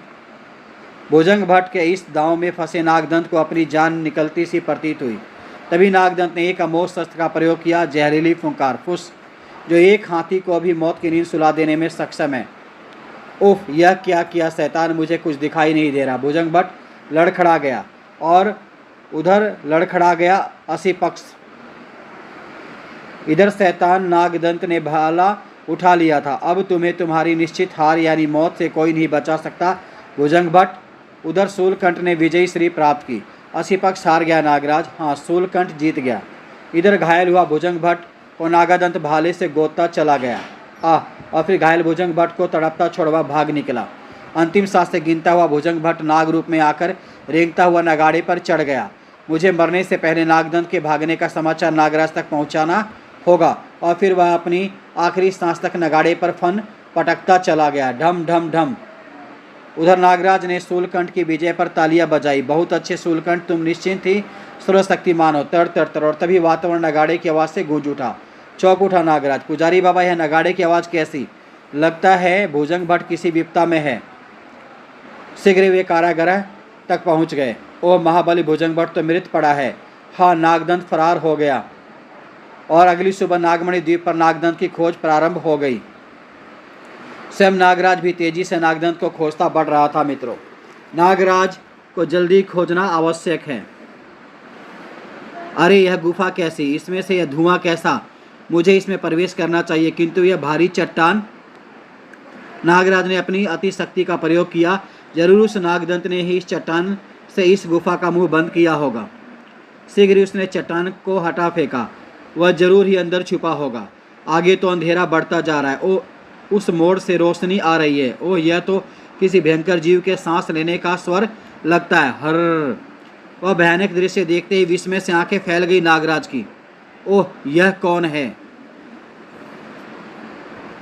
भयानक सर्प फुकार उठा। कालदूत की गुफा में घुसकर उसकी तपस्या भंग करने की चेष्टा कैसे की तूने दुष्ट मानव? मानव इस द्वीप पर कदम नहीं रख सकता और तू मेरी गुफा तक घुस आया, किंतु अब तुझे मरना होगा। लेकिन बाबा, फुस! कालदूत के तीनों मुखों से जहरीली फुकारें निकली, लेकिन नागराज अपनी जगह छोड़ चुका था। फुस! चट्टान के स्थान पर एक गड्ढा नजर आने लगा। अगर ये फुकार मुझसे टकरा जाती तो मैं इस पत्थर की तरह गल जाता। फिर तो कालदूत ने फुकारों की वर्षा कर दी। फुस फुस, और नागराज उन चट्टानों के बीच फंस गया। बड़ी फुर्ती दिखाकर बच रहे हो बेटा, अब बताओ कैसे बचोगे? मेरी बात तो सुनिए बाबा, मैं इस द्वीप का, जिसके फलस्वरूप गुफा की छत से भारी भारी चट्टानें टूट कर नीचे गिरने लगी, जिनके नीचे नागराज दब गया था। तुरंत ही कालदूत ने फिर उस पर हमला किया। नागराज ने एक बड़ी चट्टान उठाई और विष के उस गोले की तरफ उछाल दी। उफ, ऐसे कब तक बच पाऊंगा मैं? नागराज जैसे बलशाली के भी आज दांतों तले पसीना आ गया। कालदूत की अगली फुकार का सामना उसने अपनी जहरीली फुकार से किया। आज मौत निश्चित है नागराज। फुस! दोनों के टकराने के परिणाम स्वरूप कालदूत की फुकार ने अपना थोड़ा रास्ता बदल दिया, किंतु फिर भी वह नागराज के कंधे को झुलसा गई। नागराज ने लगातार अपनी फुकार से बचता देख कालदूत ने उसे पर अपनी बलशाली पूंछ का प्रहार किया। ओह, बहुत खेल लिया रे मानव, अब तेरी यह लीला यहीं समाप्त करता हूँ। इस पूंछ के वार से अब तू नहीं बच सकता। कालदूत के तीनों हथियार उसकी पूंछ के नीचे दबे नागराज की तरफ बढ़ने लगे कि तभी, ठहरिए महात्मा कालदूत, कृपया कर रुक जाइए। कौन? नागकुमारी विसर्पी। यह नागराज है महात्मन, नागमणि द्वीप के सम्राट नागराज। क्या एक मानव नागमणि द्वीप का सम्राट? यह विलक्षण मानव है महात्मन, सैकड़ों नागमानवों के सम्मुख कुल देवी का आशीर्वाद मिला है इसे। विसर्पी ने नागराज के सम्राट बनने की सारी कहानी कह सुनाई। तब, ओह अगर ऐसा है नाग सम्राट नागराज, तो हम तुमसे इस भूल की क्षमा चाहते हैं। मुझे शर्मिंदा ना करें महात्मन, लेकिन मेरी एक जिज्ञासा अवश्य शांत करें महात्मन कि आप कौन हैं और यहाँ क्या कर रहे हैं। नागराज, मैं इस द्वीप पर कदम रखने वाला पहला इच्छाधारी नाग हूँ, जिसने दुनिया भर के इच्छाधारी सांपों को अपने तपोबल से इस द्वीप पर लाकर आबाद किया है। दुनिया भर के सभी सांपों से संपर्क बनाने के लिए मैं यहाँ तपस्या रत था। आज दुनिया का प्रत्येक सांप मेरी आज्ञा मानता है। लेकिन तुम्हारे चेहरे पर यह परेशानी के भाव क्यों? महात्मन, एक खूंखार अपराधी नागदंत हमारी कैद से निकल भागा है। हम उसे ही ढूंढते फिर रहे हैं। ओह, केवल इतनी सी बात? आओ मैं तुम्हें दिखाता हूँ कि नागदंत कहाँ है। दिखाइए महात्मन। शीघ्र ही कालदूत ने अपने मुंह से एक मणि उगलकर हाथ में ले ली। नागराज, अपनी इच्छित वस्तु की कामना करके इस मणि में देखो। नागराज ने मणि हाथ में लेकर नागदंत का नाम लिया ही था कि मणि जगमगा उठी और उसमें दृश्य बदलने लगे। हा हा हा, कुछ ही देर बाद मैं इस द्वीप से भी नागराज की कैद की तरह ही फरार हो जाऊंगा। तभी, अरे ये एकाएक अंधेरा कैसे छाता जा रहा है। और जैसे नागदंत ने आसमान की ओर देखा, अरे इतने विशालकाय बाज, ये तो मेरी ही तरफ आ रहे हैं। बाज तेजी से नागदंत पर झपटे, लेकिन वह जमीन पर लेटकर बच गया। शीघ्र ही बड़े होकर उसने पेड़ की मोटी सी टहनी उठा ली और ची ची ची। नागदंत बहुत बहादुरी से उनका सामना कर रहा था, किंतु तभी एक बाज पीछे से नागदंत पर झपटा और ओ महात्मा, नागदंत को तो बाज उठाकर ले गए। और फिर नागराज कालदूत से विदा लेकर गुफा से बाहर आ गया। चलो विसर्पी, हमें नागदंत को बाजों से बचाना है। महात्मा, कालदूत से हमें बाद में मिलेंगे। और फिर मानवता का रक्षक चल पड़ा बाजों की खोज में।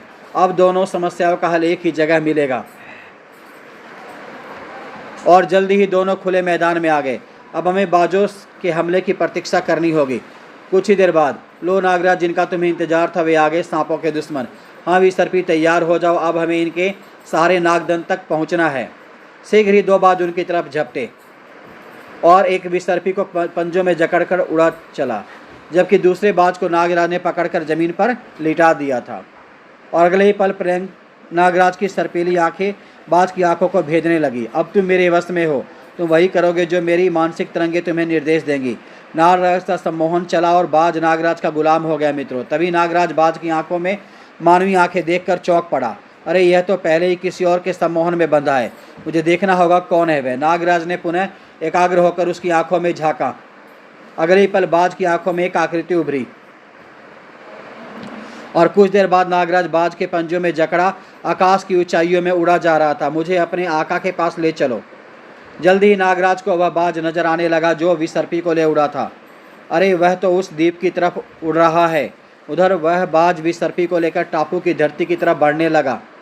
अगली पल वह एक विशालकाय बाज की मूर्ति के ऊपर मंडरा रहा था और फिर मूर्ति की खुली हुई चोंच के ऊपर पहुंचकर उसने विसर्पी को उस बाज के मुंह में छोड़ दिया। नागराज वही एक पेड़ पर छिपा इस दृश्य को देख रहा था। ओह, यह क्या बला है, ना जाने इस मूर्ति के गर्भ में क्या है और विसर्पी किस हालत में होगी। दिन में इन आदिवासियों को छेड़ना ठीक नहीं होगा। पहले देखता हूँ कि विसर्पी को छोड़कर यह बाज कहाँ जाते हैं। और अगले ही पल वह पुनः बाज के पंजों में जकड़ा उड़ चला। ओ, इतने सारे बाज और यह गेंडा, यह जरूर इनका प्रशिक्षक होगा। नागराज को एक पेड़ पर छोड़कर बाज पिंजरे के दरवाजे में प्रविष्ट हो गया। ओ, अंतिम बाज साहुल भी आ पहुंचा। इसका मतलब आज दो बाज मारे गए और बाजों के प्रशिक्षक बाजुली के जाने के बाद हूँ, तो मुझे इन बाजों को ख़त्म करना है, किंतु कैसे। तभी अचानक उसके दिमाग में एक विचार कौधा। वह, अगर मैं इनके पीने के पानी में विष मिला दूँ तो यह सब पानी पीते ही समाप्त हो जाएंगे। नागराज पिंजरे के दरवाजे को खोलकर अंदर घुसा। क्वैक क्वैक, हैं तो यह अमानवीय कार्य, किंतु इतनी बड़ी नाग जाति की रक्षा के लिए मुझे इन कुछ बाजों की बलि देनी ही होगी। किंतु उसके अंदर घुसते ही बाजों ने शोर मचाना शुरू कर दिया। और उस पर हमला करना शुरू कर दिया। नाग जाति की रक्षा के लिए नागराज उन 50 खूंखार दरिंदों के बीच घुस गया था। उफ, अरे इनके शोर मचाने से तो इनका प्रशिक्षक सतर्क हो जाएगा। बाज अपनी चोंच व पंजों से उस पर हमला करने लगे।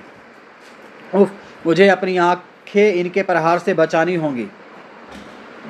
बाजो घातक प्रहारों को मुस्कुराकर सहते हुए आखिर नागराज ने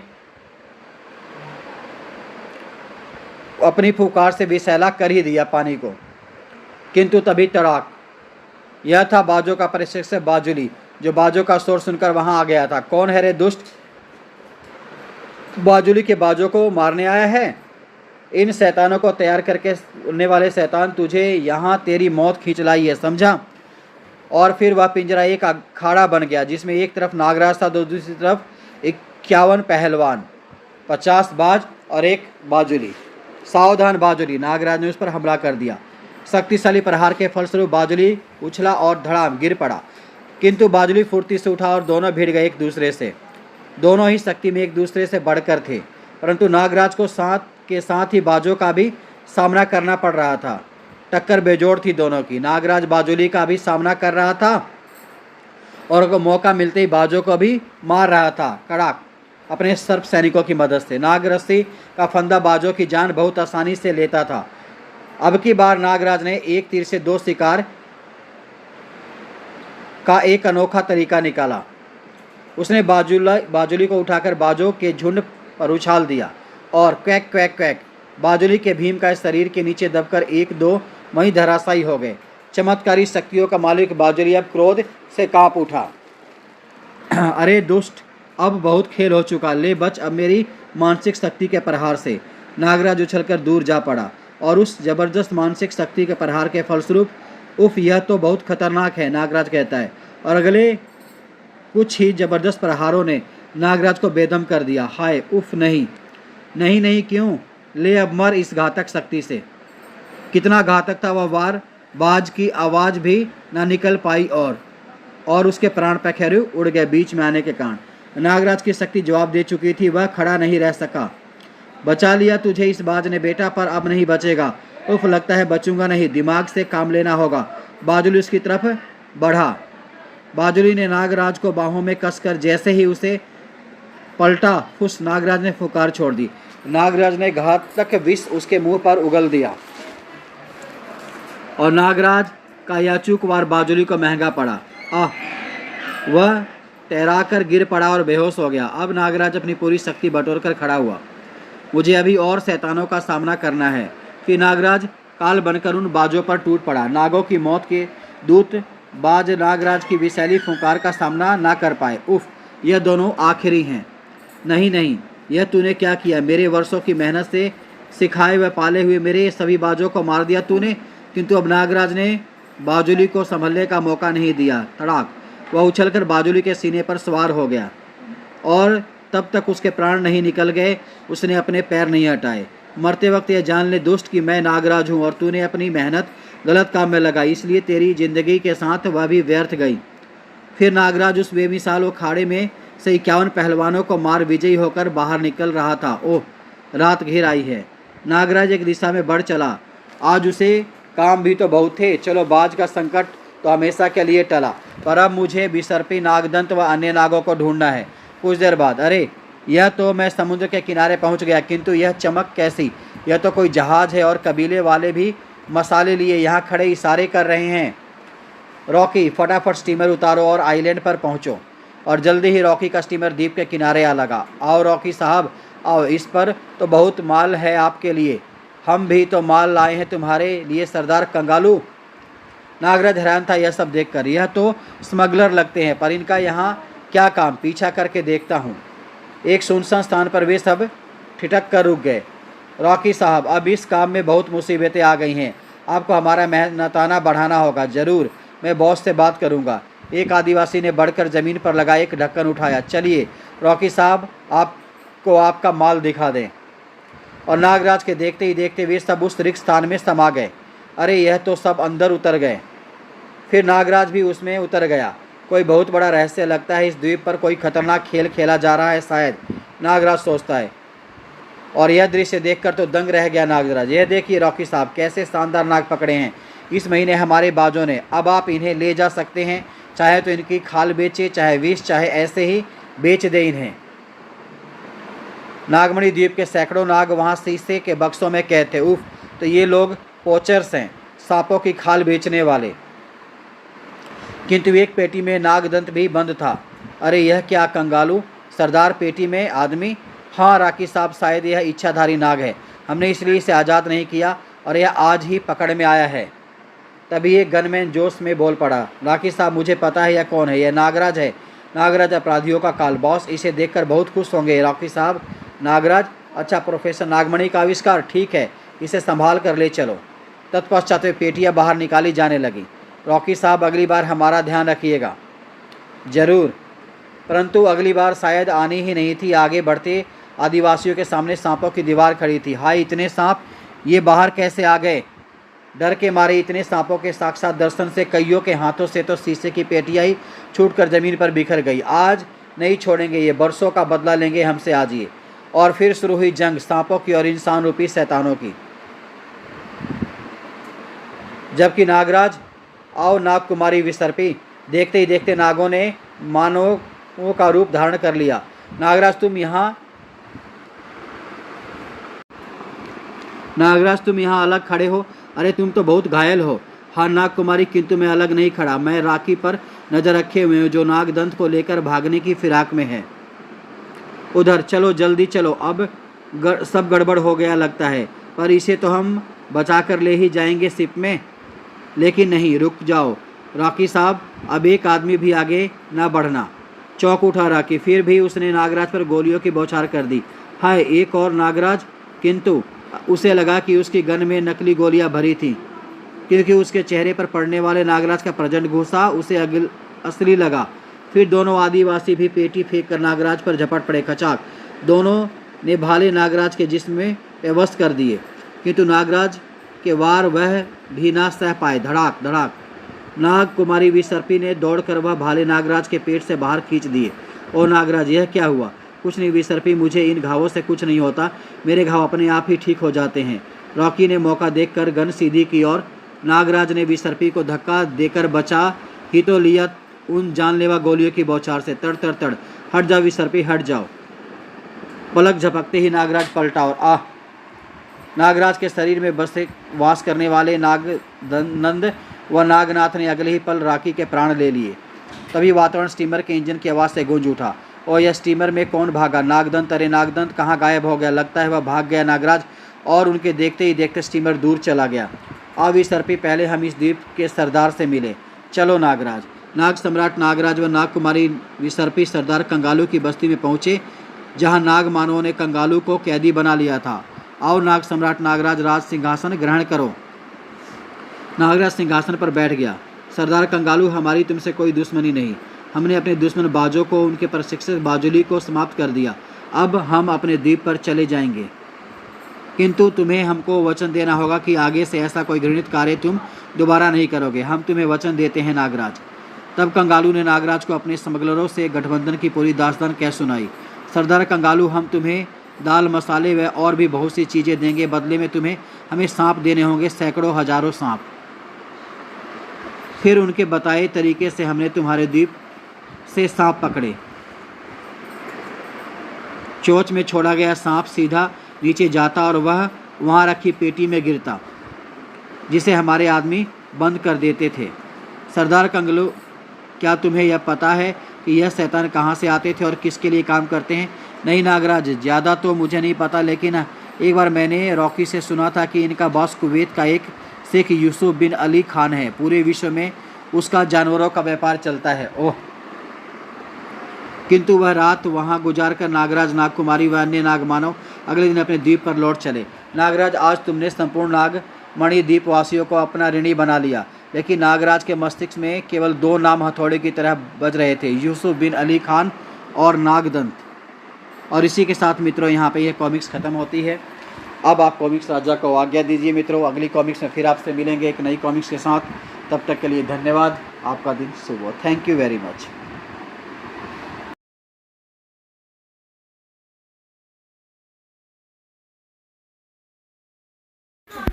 नमस्कार मित्रों, कॉमिक्स राजा चैनल पे आप सभी दर्शकों एवं व्यूवर्स को कॉमिक्स राजा का प्यार भरा नमस्कार, स्वागत व अभिनंदन।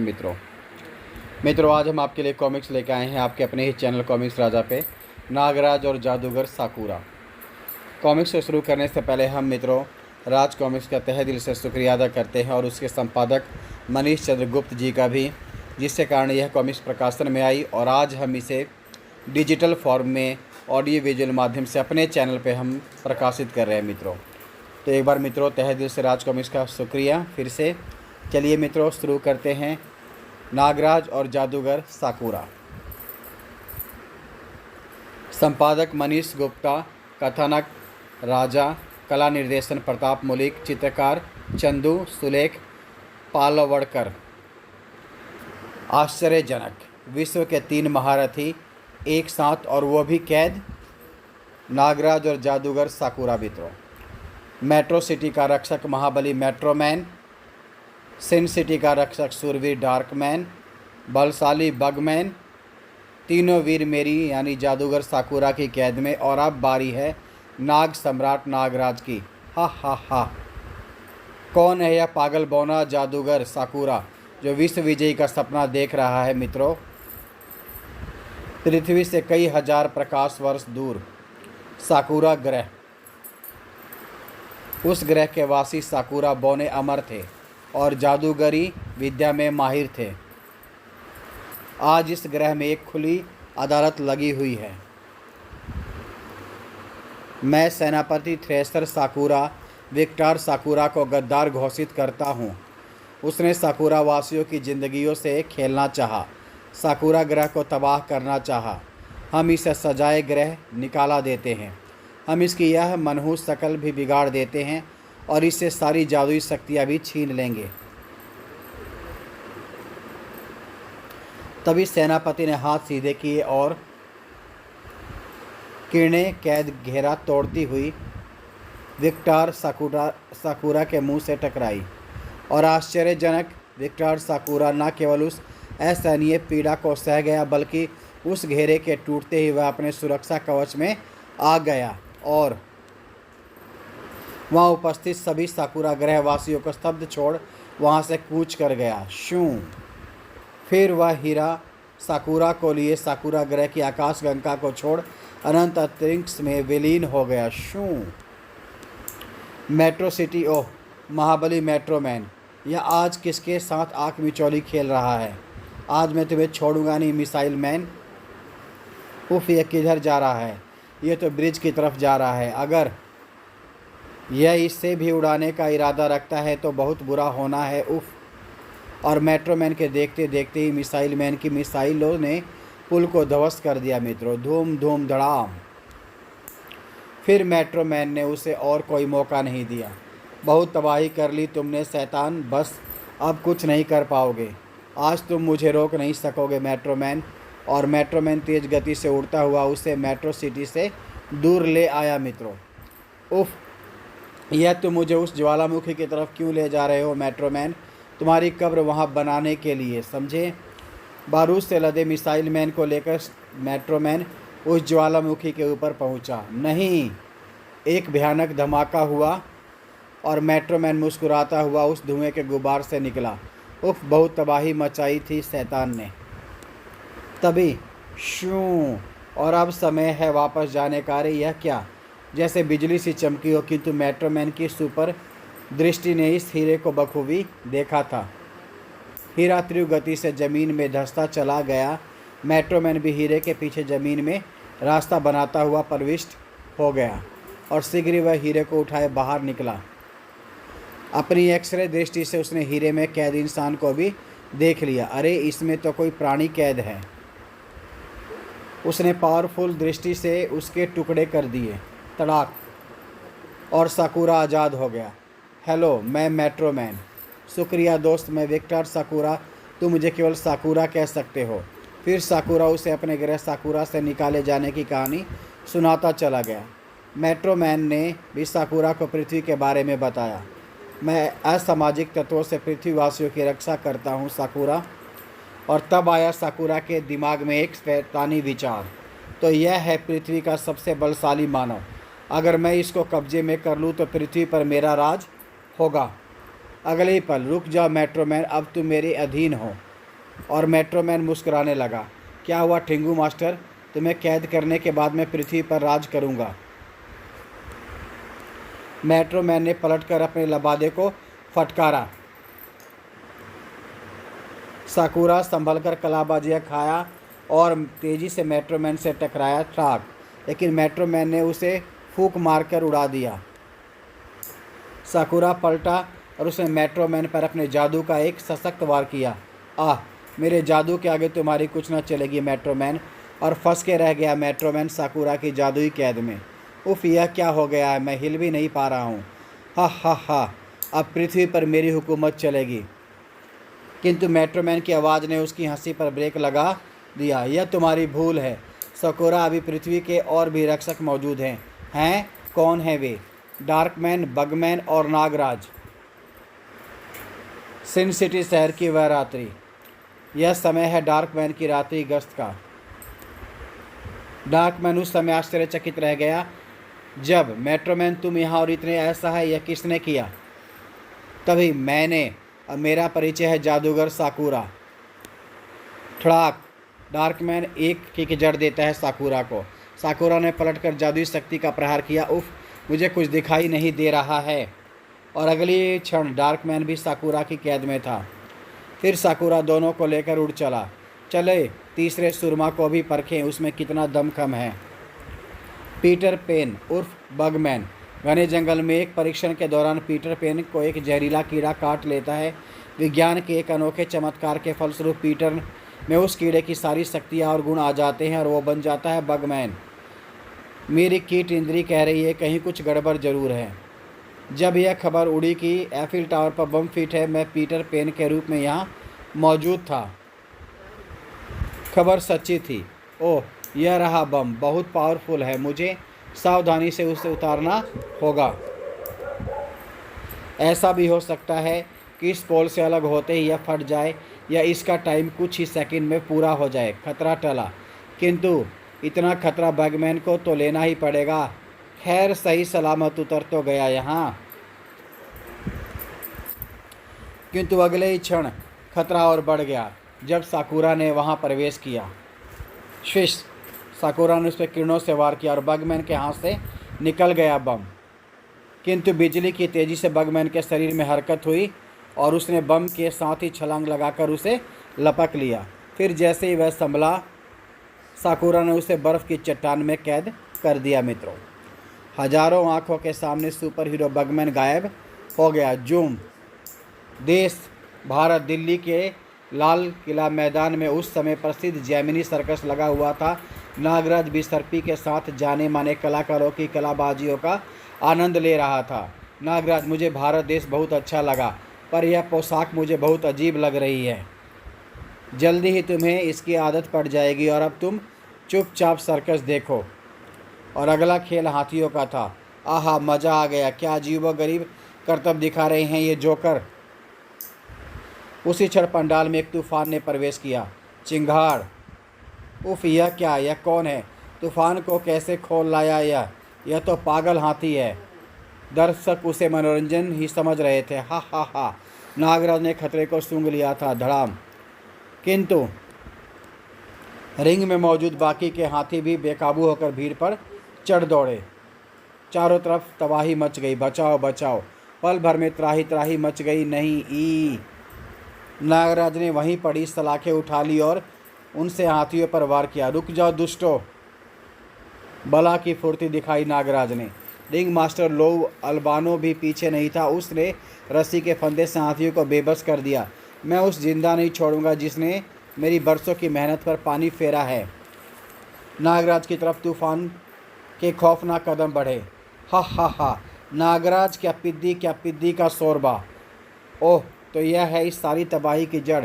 पर यह है कौन? नागराज ने हाथ में पकड़ी सलाख उछाल फेंकी, किंतु साकुरा तूफान की तरह बढ़ते हर हथियार को काट देता था और तूफान ने नागराज को आ घेरा। नागराज हाथी के पंजे को पकड़कर खड़ा हो जाता है। नागराज की असीमित शक्ति धीरे धीरे जवाब देने लगती है और वह हाथी के पंजे के नीचे दबने लगता है। किंतु आश्चर्य, महाबलशाली अल्बानों ने अपने शक्तिशाली कंधों की टक्कर से तूफान को पीछे धकेल दिया। धन्यवाद दोस्त, यदि कोई आम हाथी होता तो मैं ही संभाल लेता, यह मेरा कर्तव्य था दोस्त, अल्बानो कहता है। देखते ही देखते दोनों तूफान की तरफ झपटे। थर्ड, इसकी सूंड से बच कर रहना दोस्त। दो दिग्गजों के शक्तिशाली प्रहारों ने तूफान को घुटने टेकने पर मजबूर कर दिया और फ्लाक, फिर तूफान को बेहोश होते देर नहीं लगी। ची, तभी सुरमाओं के खेल में चींटियों का क्या काम। आह आह, अल्बानो के घायल होते ही नागराज ने साकुरा पर छलांग लगा दी। मैं तुझे जिंदा नहीं छोड़ूंगा हैवान। नागराज के बलिष्ठ मुक्कों में एक बार तो साकुरा बेदम हो गया। बोल कौन है तू शैतान बोने? साकुरा, जादूगर साकुरा। किंतु तभी धड़ धड़ धड़ मौत का कुआं नाम का वह विशाल गोला तेजी से रिंग की तरफ बढ़ा। नागराज ने साकुरा को छोड़ा और ओह, मुझे अल्बानो को बचाना होगा। वह गोले और अल्बानो के बीच में आ खड़ा हुआ। धड़ धड़ धड़ तड़ाक, नागराज के शक्तिशाली प्रहार से गोला चूर चूर हो गया। किंतु हाय मेट्रोमैन, डार्कमैन, बगमैन, यह सब क्या गोरख धंधा है। तभी पंडाल साकुरा के अट्ठासों से गूंज उठा। हा हा हा, नागराज देख रहे हो इन सर्वशक्तिमान मानवों की हालत? इन सब की ज़िंदगी मेरे हाथों में है। मैं चाहूँ तो उंगली की एक ही हरकत से इन्हें ख़त्म कर सकता हूँ। कहाँ छुप गया डरपोक बौने? सामने आ तो जानूँ। तभी वहाँ छिपी विसर्पी नागराज की तरफ भागी। नागराज, वह शैतान बौना गायब हो गया। अब निकल चलो यहाँ से। लेकिन वह ज़्यादा आगे नहीं बढ़ सकी। उफ, नागराज क्रोधित हो उठा। साकुरा, मैं तुझे तड़पा तड़पा के मारूंगा, नीच सामने आ।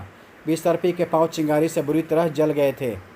हा हा हा, नागराज, मुझे अब सामने आने की क्या ज़रूरत है? मैं इस पंडाल में आग लगा रहा हूँ, तुम सब इसमें जलकर भस्म हो जाओगे, फिर मैं पृथ्वी पर राज करूँगा। तभी पंडाल के एक कोने में आग लग गई। आग, और देखते ही देखते आग चारों तरफ फैलने लगी। हा हा हा, और फैलने लगा साकुरा का अट्ठास। नागराज ने सर्कस की मिनी ट्रेन को चालू किया। मैं विश्व के इन महान योद्धाओं को जरूर बचाऊंगा, चाहे मेरी जान क्यों ना चली जाए। नागराज ने फुर्ती से मेट्रोमैन के शरीर को संभाला। दोस्त नागराज, मेरी फिक्र मत करो, मुझ पर इस आग का कोई असर नहीं होने वाला। चुप रहो मेट्रोमैन, हमें जल्दी यहाँ से बाहर निकलना है। फिर डार्कमैन, समय बहुत कम है। बगमैन, आग तेज होती जा रही है। लो अल्बानो, पंडाल कभी भी गिर सकता है। फिर विसर्पी, लेकिन रास्ते में एक लकड़ी का गट्ठा आके गिर जाता। ठाकुर, आह, कुछ ही पलों में शैतान साकुरा ने बाहर निकलने के सभी रास्ते रोक दिए थे। उफ, गर्मी बढ़ती जा रही है। हा हा हा, नागराज, मैंने तुमसे कहा था ना कि तुम नहीं बच सकते, तुम्हारी चिताएं यहीं बनेंगी। लगता है नागराज ने हार मान ली। हे गुरु गोरखनाथ, हमें इस चक्रव्यूह से निकालो। और तभी पंडाले के दिव्य प्रकाश में से चकाचौंध हो गया। वत्स नागराज, उठो, मैं आ गया हूँ। और फिर देखते ही देखते अब सब ठीक हो जाएगा। सर्कस की आग काबू में आ गई। गुरुजी धन्यवाद, आज शायद मानवता का अंतिम दिन होता। जब तक तुम लोगों के रूप में सच्चाई जिंदा है, तब तक ऐसा कभी नहीं हो सकता। नागराज, मैं तुम्हारे दोस्तों को भी स्वतंत्र कर देता हूँ। जिप, गुरु गोरखनाथ की शक्ति मेट्रोमैन से टकराई, डार्कमैन से भी स्वतंत्र हो गया। अब बारी थी बगमैन की। स्वतंत्र होती बगमैन ने अपने हाथ में थमे बम को डिफ्यूज किया। उफ, यह बम किसी भी समय फट सकता था। तब तक लोवल बानो भी गुरु गोरखनाथ की कृपा से होश में आ गया था। वह विसर्पी के पांव भी ठीक हो गए थे। धन्यवाद गुरुजी, सभी एक साथ कहते हैं। लेकिन तभी जादूगर साकुरा बीच में टपक पड़ा। तुम सबको जलाकर भस्म कर दूंगा मच्छरों। साकुरा से टक्कर लेते हो इससे पहले कि आग किसी को नुकसान पहुंचाती। अब मुकाबला टक्कर का है। साकुरा, मुझसे नहीं जीत पाओगे। आग गोरखनाथ के हाथ में जब्त हो गई। फिर गुरु गोरखनाथ ने साकुरा को और मौका नहीं दिया। नागराज, मैं इसे यहाँ से ले जा रहा हूँ, अब इसकी चिंता तुम मत करना। पर साकुरा जाते जाते भी अपने शैतानी से बाज नहीं आया। देखते देखते अल्बानो का शरीर बढ़ने लगा। आश्चर्य, और साथ ही उसके विचार भी बदलने लगे। हा हा हा, तबाही मचा दूंगा विश्व में। साकुरा जिंदाबाद। फिर वह वहाँ खड़ी निर्दोष लोगों की भीड़ को कुचलने लगा। गोलियों का कोई असर नहीं हो रहा इस दैत्य पर। मेट्रोमैन ने उसकी कनपटी पर एक जबरदस्त प्रहार किया। मेरे इस वार से इसे बेहोश हो जाना चाहिए था। धम।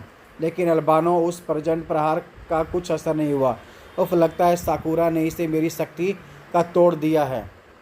अल्बानो ने मेट्रोमैन को इसका पूरा मजा चखाया। उफ, इसने तो मुझे मच्छर की तरह उड़ा दिया। डार्कमैन और बगमैन ने अल्बानो को सर्कस के जाल की मदद से कैद कर लिया। उन्हें आशा थी कि वे अल्बानो को इस तरह बेबस कर देंगे। उधर मेट्रोमैन फिर पलटा। उसके चेहरे पर लगे कुंडे खींच लूँ, इससे ज़रूर दर्द होगा। दर्द से चिल्ला पड़ा अल्बानो। आह!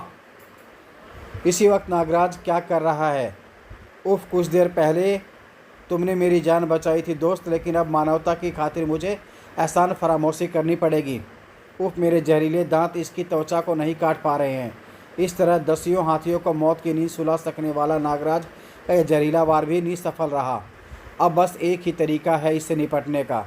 नागनाथ नागराज की कलाइयों से दोनों सेनानायक निकल चले अपनी सेनाओं के साथ, और अल्बानो के खुले मुंह में प्रवेश कर गए हजारों नाग।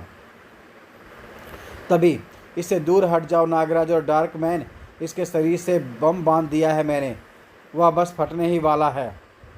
नागराज और डार्कमैन ने बगमैन का अनुसरण किया। यह बम अगर फट जाता तो पूरे एफिल टावर को गिरा देता, और अगले ही क्षण बम फट गया, धड़ाम। लेकिन आश्चर्य, अल्बानो टस से मस न हुआ। वह वहीं खड़ा तबाही मचाता रहा। लेकिन अब ज़्यादा देर नहीं, पूरी शक्ति लगा दी मैंने अपने इस वार में। सड़ाक! अल्बानो दूर जा गिरा। मुझे आश्चर्य है, यह मेरे वार से तो नहीं हुआ होगा, ज़रूर कुछ और बात है। चारों ने उसे घेर लिया। हैरान थे मेट्रोमैन, डार्कमैन और बगमैन। यह तो उठ भी नहीं पा रहा है, अब इसका शरीर भी नीला पड़ रहा है। लेकिन नागराज मुस्कुरा रहा था। तभी, अरे इसके मुंह से तो सांप निकल रहे हैं और नागराज के हाथों में गायब हो रहे हैं। तब नागराज ने बताया, हाँ दोस्तों, यही नागों का ही कारनामा है। जब मैंने देखा कि इसकी बारी त्वचा अभेद हो गई है, तो मैंने नागानंद और नागनाथ को इसके मुंह के रास्ते इसके शरीर में भेजने का फैसला लिया। उन्होंने शरीर में के अंदर जाकर इसे मार दिया। प्रेस रिपोर्टर्स ने चारों के एक साथ फ़ोटो खींचे, और मैं समझ रहा था कि इसे मैंने मारा है। हा हा हा, सभी हंसने लगते हैं। एक बार शानदार रात्रि भोज होटल ली मेरिडियन में। नागराज जादूगर साकुरा का क्या हुआ होगा? दोस्त, उसकी फिक्र मत करो, मुझे गुरुजी पर पूरा भरोसा है। अच्छा दोस्तों, विदा, किंतु अच्छे क्षणों में फिर मिलेंगे। और इसी के साथ मेट्रोमैन बगमैन नागराज से विदा लेते हैं मित्रों, और यहीं पे ये कॉमिक्स समाप्त होती है। मित्रों, अब आप कॉमिक्स राजा को आज्ञा दीजिए। मित्रों, अगले भाग में एक नई कॉमिक्स के साथ फिर आपसे मिलेंगे आपके अपने ही चैनल कॉमिक्स राजा पे मित्रों। तब तक के लिए आप आज्ञा दीजिए कॉमिक्स राजा को। धन्यवाद मित्रों, आप सभी का दिन शुभ हो। Thank you very much.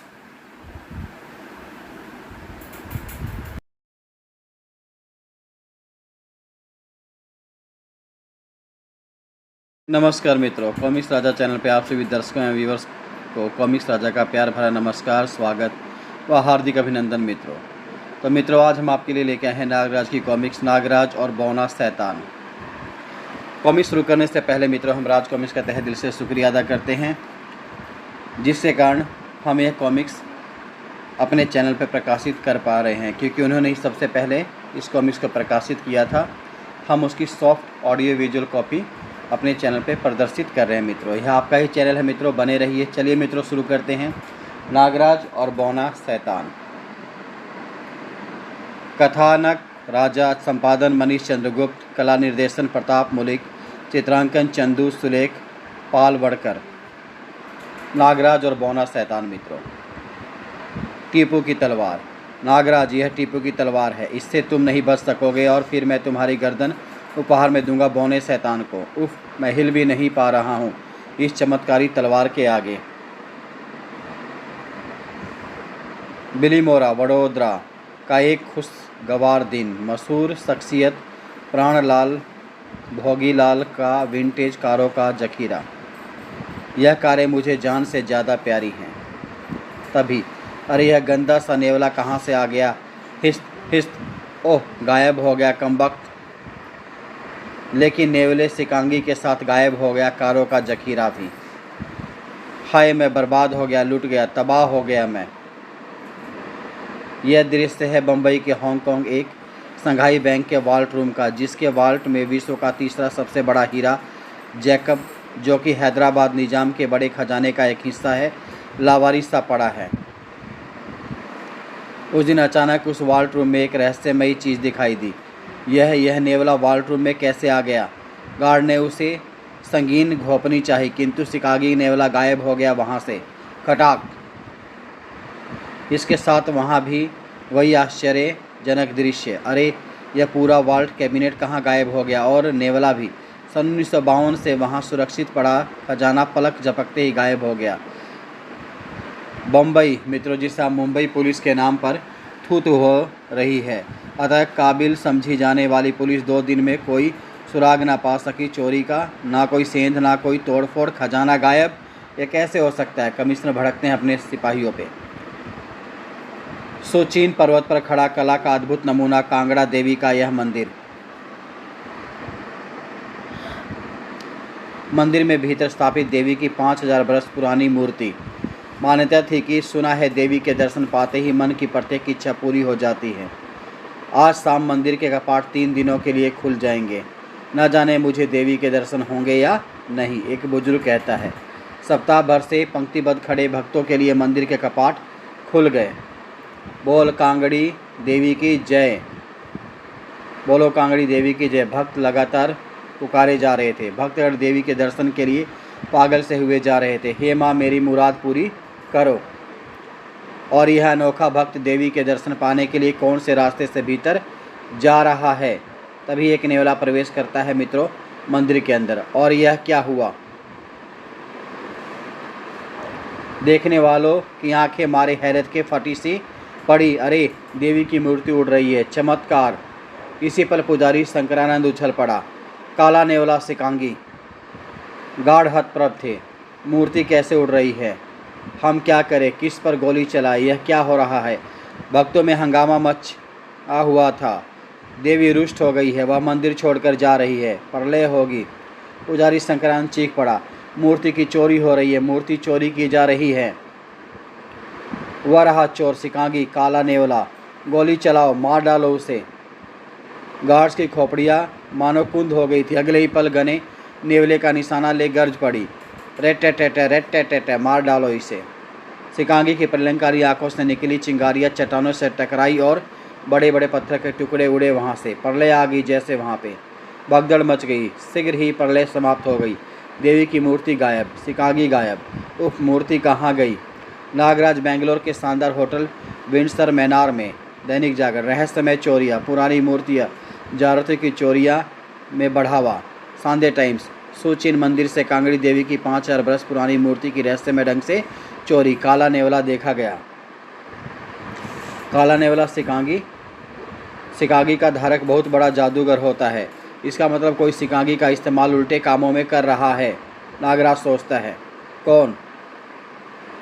Bangalore का विश्व स्तरीय म्यूजियम, विश्व प्रसिद्ध म्यूजियम। वाह, कितनी सुंदर सुंदर कलाकृतियाँ हैं। वाकई इन पर किसी एक का अधिकार नहीं होना चाहिए। यह इतिहास की धरोहर तो सबके देखने के लिए ही होनी चाहिए। तभी मुख्य द्वार पर धाएं। उफ, इतनी भीड़ में अपने आप को बहुत बेबस महसूस करता हूँ। हर आदमी हाथ ऊपर कर ले, कोई भी गलत हरकत उसकी जान ले लेगी। नकाबपोश चोरों ने चुनिंदा कलाकृतियों को बैगों में भरना शुरू किया। एक ने टीपू की महान तलवार उठा ली। वाह, टीपू की तलवार! सब काम आसानी से हो गया, लेकिन वापस नहीं। उफ, सांप! सब लोग जल्दी से फर्स्ट फ्लोर पर पहुंच जाएं। और देखते ही देखते पूरा हॉल खाली हो गया। हाँ, अब मज़ा आएगा इनसे लड़ने का। कहो प्यारे, क्यों दंगा मचा रहे थे? उफ नागराज, यह इसी शहर में है, अब मारे गए। फिर शुरू हुई नागराज की कसरत। लुटेरों, चोरों, ताड़ ताड़ तड़ाक। किंतु टीपू की तलवार। रुक जाओ नागराज, सावधान।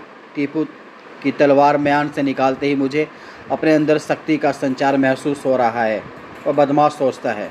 नागराज ने नागरस्सी उस पर छोड़ी। अरे, मेरे हाथ अपने आप किसी कुशल तलवारबाज की तरह चल रहे हैं। खच खच खचाक, हिस हिस, ची। अब बारी थी नागराज की। अपने ईश्वर को याद कर लो प्यारे नागराज। आखिरी बार। धप, तलवार पूरी नागराज के पेट में घुस गई। लेकिन नागराज की शारीरिक संरचना इस प्रकार की है कि उसके जख्म अपने आप भर जाते हैं। आश्चर्य, इसे तो कुछ भी नहीं हुआ। उसे तलवार से तब तक कोई हानि नहीं होनी थी जब तक उसका कोई अंग पूरा नहीं कट जाता, और नागराज को उसी से बचना था। क्या इस पर कोई आत्मा आ गई है? फर्स्ट फ्लोर पर खड़े दर्शक इस रोमांचक जंग के गवाह थे। बहुत शक्तिशाली तलवार है, एक बार हाथ लग जा 84 करोड़ टुकड़े करके पूरे भारत में बंटवा दूंगा। बदमाश सोचता है। फिर वो मौका आ भी गया। बॉल मार दिया जाए या छोड़ दिया जाए, वह नागराज को तलवार के निशाने पर ले लेता है। अब मुझे कौन बचा सकता है टीपू की तलवार से? खन, टीपू की ढाल। खन, जितनी मारने की शक्ति टीपू की तलवार में है उतनी ही बचाने की शक्ति टीपू की ढाल में भी है। खनाक, और अब बाजी पलटने लगी। नकाबपोश, अब तुम जिंदगी भर अपनी ठुकाई याद रखोगे, नागराज कहता है। नागराज ने नकाबपोश को सम्मोहन में बांधा। बोलो, यह चोरी किसके लिए करते हो और माल किसे बेचते हो? और नकाबपोश बताता चला गया। हम यह सब चोरियां बौने शैतान के लिए करते हैं, जो ऐतिहासिक मूल्य के सामान के हर चोर को मुंह मांगा पैसा देता है। बौना शैतान गोवा में 7 होटलों के मालिक सर रॉबर्ट का दायां हाथ है। सर रॉबर्ट इस चोरी के माल को इंटरनेशनल बाजार में नीलामी से बेचकर अरबों रुपया कमाता है। उसका मुख्य अड्डा डोनापाला में होटल सी व्यू में है। उसके बाद नागराज को मार रहा था बदमाश। आ मुझसे लड़, हड्डी पसली तोड़ दूंगा। डिशू डिशू टेन टेन टनेन। सब चोरों को पुलिस को सौंप दिया गया। पुलिस कमिश्नर, धन्यवाद नागराज। देश भर में हो रही इन चोरियों में पुलिस की यह पहली सफलता है, वह भी तुम्हारी वजह से। यह तो मेरा फ़र्ज है सर। फिर नागराज चल दिया वहाँ से। जल्दी ही पूरा गैंग जेल में होगा। गोवा के डोनापाला शहर का खूबसूरत 5 star hotel sea view. Welcome, thank you. Nagraj hotel के रिसेप्शन पर पहुंचा। Hello, good morning, what can I do for you sir? Hi, good morning, I want a room on top floor. Nagraj ने अपने कमरे में आते ही होटल के मैनेजर को बुलाया। कहिए सर, मैं आपकी क्या सेवा कर सकता हूँ? मैं बौना शैतान से मिलना चाहता हूँ। मैनेजर बुरी तरह चौंक पड़ा। यह आप क्या कह रहे हैं सर? बिग बॉस किसी से नहीं मिलते। मिलेंगे, ज़रूर मिलेंगे मिस्टर मैनेजर। सॉरी सर, हम आपकी कोई सहायता नहीं कर सकते। उसे मुझसे मिलना ही पड़ेगा, वरना मैं इस होटल की ईंट से ईंट बजा दूंगा, उसका धंधा मंदा कर दूंगा। फिर मैनेजर वहाँ से चला गया। उसी रात से होटल में हंगामा मचना शुरू हो गया। बचाओ, सांप। होटल के हर कर्मचारी का यही हाल था। किचन में सांप, रिसेप्शन पर गॉड हेल्प मी सांप। कुछ ही देर बाद होटल में भगदड़ मच गई और सारे होटल कर्मचारी होटल छोड़कर भाग गए। बिग बॉस को बुलाना ही पड़ेगा। सपेरे बुलाओ, पुलिस बुलाओ। और सुबह तक कोई भी इंतजाम ना होने की वजह से पूरा होटल खाली हो चुका था। कमाल है, पूरे होटल में एक भी कर्मचारी नहीं है। किसी ने पैसे भी नहीं लिए। लगता है होटल में बम फटने वाला है। कुछ ही देर बाद बौना शैतान का काफिला वहां आकर रुका। उसे बुलाकर लाओ डेथरिंग में। मिस्टर नागराज, आपको बिग बॉस ने याद किया है। चलिए। डेथरिंग सी बीच पर बना अखाड़ा। वेलकम नागराज, धंधा तो वाकई मंदा कर दिखाया आपने। यह तो शुरुआत है शैतान टिंडे, आगे आगे देख, सर रॉबर्ट के सारे धंधे बंद करवा दूंगा। शैतान की बेइज्जती पर 2 पहलवान आगे बढ़े। तभी बौना शैतान गरजा। ठहरो, नियमों से लड़ो इससे। नियम? मैं कसम उठाता हूँ कि नागराज को ख़त्म कर दूंगा, नहीं तो अपनी जान दे दूंगा। फिर शुरू हुई जंग। मार्शल आर्ट फाइटर हैं, ईगर स्टाइल में लड़ेगा। और दोनों भिड़ गए। हाय, नागराज ने प्रतिद्वंदी को फलों में धराशायी कर दिया। कुछ ही पलों के अंदर हारे हुए सिपाही का जीना बेकार है। धाएं। बौना शैतान उसे गोलियों से मार देता है। यह न पता चल सका कि गोली कहाँ से चली। नागराज, यह मंकी स्टाइल का फाइटर है, मेरा सबसे जाबाज सिपाही। तुम्हारा भेजा निकाल कर खाएगा, या यही इसका शौक़ है? वह भी शपथ लेता है। प्रतिद्वंदी का भेजा खाना इस मंकी फाइटर का शौक़ था। मेरे पास तुझे खिलाने को फालतू भेजा नहीं है भाई। मूंगफली खा लियो, मूंगफली, नागराज कहता है। और मार्शल आर्ट के किसी भी स्टाइल में नागराज का कोई सानी नहीं था। वो बेबस सा कर दिया बंदर पहलवान ने। मंकी फाइटर का दाव चला। नागराज ने कलाबाजी खाई। फिर नागराज ने उससे कोई मौका नहीं दिया, उसे पटक दिया और घूंसों से भर दिया उसको। मंकी मास्टर पस्त होकर रेतीली ज़मीन पर गिरा। ये गई बाहर तेरी बाह। कड़ाक। मंकी फाइटर का भी वही हश्र हुआ जो ईगल फाइटर का शैतान ने किया था। मुझे अफसोस है अपने सिपह सलार की मौत पर, बौना शैतान कहता है। और अब यह पता ना चला कि गोली बिना रिवाल्वर के कैसे चली। धाएं, वह भी मारा जाता है। फिर शैतान ने नया हुक्म सुनाया।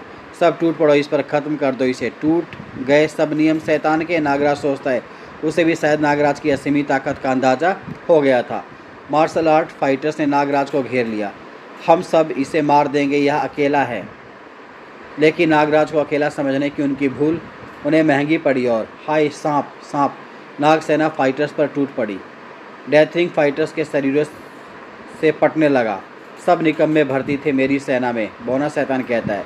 बस नागराज रुक जाओ, अब तुम्हारी ज़िंदगी का फैसला मैं करूँगा। शैतान ने बाएं हाथ की उंगलियां आगे फैलाई। धाएं धाएं। माहौल में सन्नाटा सा छा गया। समुद्र की लहरें भी बेआवाज़ किनारे से टकरा रही थीं। वह उछला, चर चर, और उसने अपने ही शरीर पर क्रॉस का निशान बना लिया। हर फन का माहिर बौना शैतान नागराज पर टूट पड़ा। ओह, मुझे डराना चाहता है, स्नेक स्टाइल में लड़ रहा है। पर जब नागराज ने वार किया, उफ, यह तो बहुत फुर्तीला है, मेरे सभी वार बचा जाता है, नागराज सोचता है। उस खौफनाक लड़ाई में दोनों ही खून से नहा गए और हार जीत का फैसला तो लगता था जैसे हो ही नहीं पाएगा। उफ, 2 घंटे हो गए हमें लड़ते हुए। नागराज वाकई मजबूत फाइटर है, बौना शैतान सोचता है। और अचानक नागराज के हाथों में शैतान की टांगें आ गई, जिनका नागराज ने खूब इस्तेमाल किया। उसे चारों तरफ घुमाया। नागराज उसे उछालकर दूर फेंक दिया। नागराज बाद में मौका कभी नहीं देता। ग्लोप उसे पानी में डुबो देता है। नागराज पस्त होते शैतान की उंगलियां ऊपर उठी और धाएं धाएं उस गोलियां चली नागराज पे। उसने अपना आखिरी हथियार इस्तेमाल किया, लेकिन शैतान यह नहीं जानता था कि नागराज पर गोलियां असर नहीं करती। किंतु अब नागराज की तेज आंखों ने देख लिया था कि गोलियां शैतान की उंगलियों से चल रही थी। धोखेबाज ने पंजे में रिवॉल्वर फिट करवाया हुआ है सर्जरी से। नागराज ने तुरंत उसकी सभी उंगलियां तोड़ डाली। कड़ कड़ कड़ाक, डेथरिंग शैतान की आखिरी चीख से गूंज उठा। आह! फिर नागराज वहां से गायब हो गया। उधर काले नेवले सिकांगी का आतंक सिर चढ़कर बोल रहा था। अगले दिन के न्यूज़पेपर में छपे एक विज्ञापन ने धमाका कर दिया। ताजमहल की चोरी, आवश्यकता है आगरा स्थित विश्व के 8वें आश्चर्य ताजमहल की चोरी करने वाले खुर्राट चोरों की। पारिश्रमिक कुवैत जैसा एक छोटा देश। संपर्क करें कमरा नंबर 420, नकाब post, hotel Sea marine, Goa. जिसे पढ़ा वही दंग, जिसने सुना हैरान परेशान। नया धमाका, ताजमहल की चोरी। ताजमहल की चोरी असंभव। ताजमहल की चोरी कोई कैसे करेगा? विज्ञापन दाता जरूर पागल है या फिर सनकी। शहर भर में सरगर्मी फैली हुई थी। लीजिए, कुवैत जैसे देश के राजा बनिए। अज्ञात नकाबपोश द्वारा ताजमहल की चोरी का ऑफर, एक मुझे एक देना। पुलिस हेडक्वार्टर में खलबली मची हुई थी। यह क्या बेहुदा विज्ञापन छपा है आपके अखबार में? हमारे अखबार में विज्ञापन देने पर रोक नहीं लगी है कमिश्नर साहब। आप चाहे तो लाल किले की चोरी का विज्ञापन दे सकते हैं। बकवास बंद कीजिए। आप मार्केट में अपना सारा स्टॉक तुरंत हटवाने की तैयारी कर लें, वरना हमें कोई कार्रवाई करनी पड़ेगी आपके खिलाफ। Hello over, hello hello. Hotel Sea Marine से उस अज्ञात नकाबपोश को हिरासत में ले लो। ओवर। जीप दौड़ पड़ी होटल सी मैरिन की तरफ। वो वो वो। अगले कुछ मिनटों में ही होटल सी मैरिन का घेराव कर लिया गया। कोई भीतर ना जाए, ना ही कोई बाहर जाने पाए। आ जाइए इंस्पेक्टर साहब, दरवाज़ा खुला है। 420 नंबर रूम। और नकाबपोश वाली कुर्सी घूम गई। और आप चाहे तो बैठ सकते हैं इंस्पेक्टर। No thanks. यह विज्ञापन देने वाले नकाबपोश तुम ही हो? 100% मैं ही हूँ। तब फिर मुझे तुम्हें हिरासत में लेने का ऑर्डर है। मेरा जुर्म ये विज्ञापन छपवाना कोई जुर्म नहीं इंस्पेक्टर। हाँ, अगर मैंने सचमुच ताजमहल की चोरी कर ली होती तो जुर्म होता। अगर ताजमहल चोरी की जाने योग्य वस्तु होती तो जुर्म होता। इंस्पेक्टर, क्या आप कल्पना कर सकते हैं कि ताजमहल चोरी किया जा सकता है? नहीं, मगर जब आप खुद कह रहे हैं कि ताजमहल चोरी नहीं किया जा सकता, तो फिर मुझे हिरासत में क्यों लेना चाहते हैं आप? तब फिर ऐसा विज्ञापन छपवाने का क्या मतलब? मेरी सनक, मैं देखना चाहता हूं कि इस धरती पर क्या कोई ऐसा इंसान भी है जो ताजमहल की चोरी की स्कीम बना सके। और थोड़ी देर की छानबीन के बाद इंस्पेक्टर को दल बल के साथ वापस लौटना पड़ा। अजीब सनकी इंसान है, ताजमहल की चोरी हो ही नहीं सकती और ये करवाने पर तुला हुआ है। नागराज होटल के कमरे में आराम कर रहा था। उठो नागराज। नागराज तत्काल उठकर बैठ गया। प्रणाम गुरुजी, क्या आदेश है? नागराज, एक बुरी खबर है, साकुरा मेरी गिरफ्त से फरार हो चुका है। वह बुरी तरह चौंक उठा। क्या? यह क्या कह रहे हैं गुरुवर? यह सब कैसे हुआ? यह मैं तुम्हें अभी नहीं बता सकता। सुनिए बाबा, मुझे और भी कुछ कहना है। अभी मैं जल्दी में हूँ, मैं तुम्हें सावधान करने आया था। इसके बाद गुरु गोरखनाथ जी अंतर्ध्यान हो गए। नागराज उनसे सिकांगी के बारे में कुछ ना पूछ पाया। गुरु गोरखनाथ के विषय में जानने के लिए मित्रों पढ़ें नागराज की प्रथम कॉमिक्स नागराज। उधर होटल सी मैरिन में हिस्ची खिड़की पर विराजमान था काला नेवला सिकांगी। तभी कमरे में गूंजा एक अट्टास, हा हा हा। नेवला, कौन हो तुम? Supreme boss. सिकांगी, नेवला मेरा गुलाम है। सिकांगी, नेवला, सुप्रीम बॉस, लेकिन तुम सामने क्यों नहीं आते? सामने भी आऊँगा मिस्टर नकापोस, लेकिन ताजमहल की चोरी के बाद। यहाँ तुम सिर्फ मेरी आवाज़ ही सुन सकते हो। मैं कल ताजमहल की चोरी कर लूँगा, लेकिन अगर तुम अपने वायदे से मुकरे तो बड़ी भयानक मौत भी तुम्हें मैं दूंगा। ओह, यह क्या? मुझ पर बेहोशी छा रही है। उफ, अंधकार। क्या सचमुच ताजमहल की चोरी होगी? नकापोस कौन है? ताजमहल की चोरी क्यों करवाना चाहता है वह? मित्रों, जादूगर साकुरा गोरखनाथ की कैसे कैसे छूट भागा? क्या नागराज सुप्रीम बॉस तक पहुंच सका? सुप्रीम बॉस सिकांगी व नागराज की बेमिसाल टक्कर के लिए मित्रों पढ़िए आगामी कॉमिक्स नागराज और ताजमहल की चोरी। और इसी के साथ मित्रों यह कॉमिक्स यहीं पे ख़त्म होती है। अगली नई कॉमिक्स नागराज और ताजमहल की चोरी के साथ आप लोग इससे फिर मिलेंगे। तब तक के लिए आप अपने कॉमिक्स राजा को आज्ञा दीजिए मित्रों। धन्यवाद, थैंक यू। आपका दिन शुभ हो मित्रों।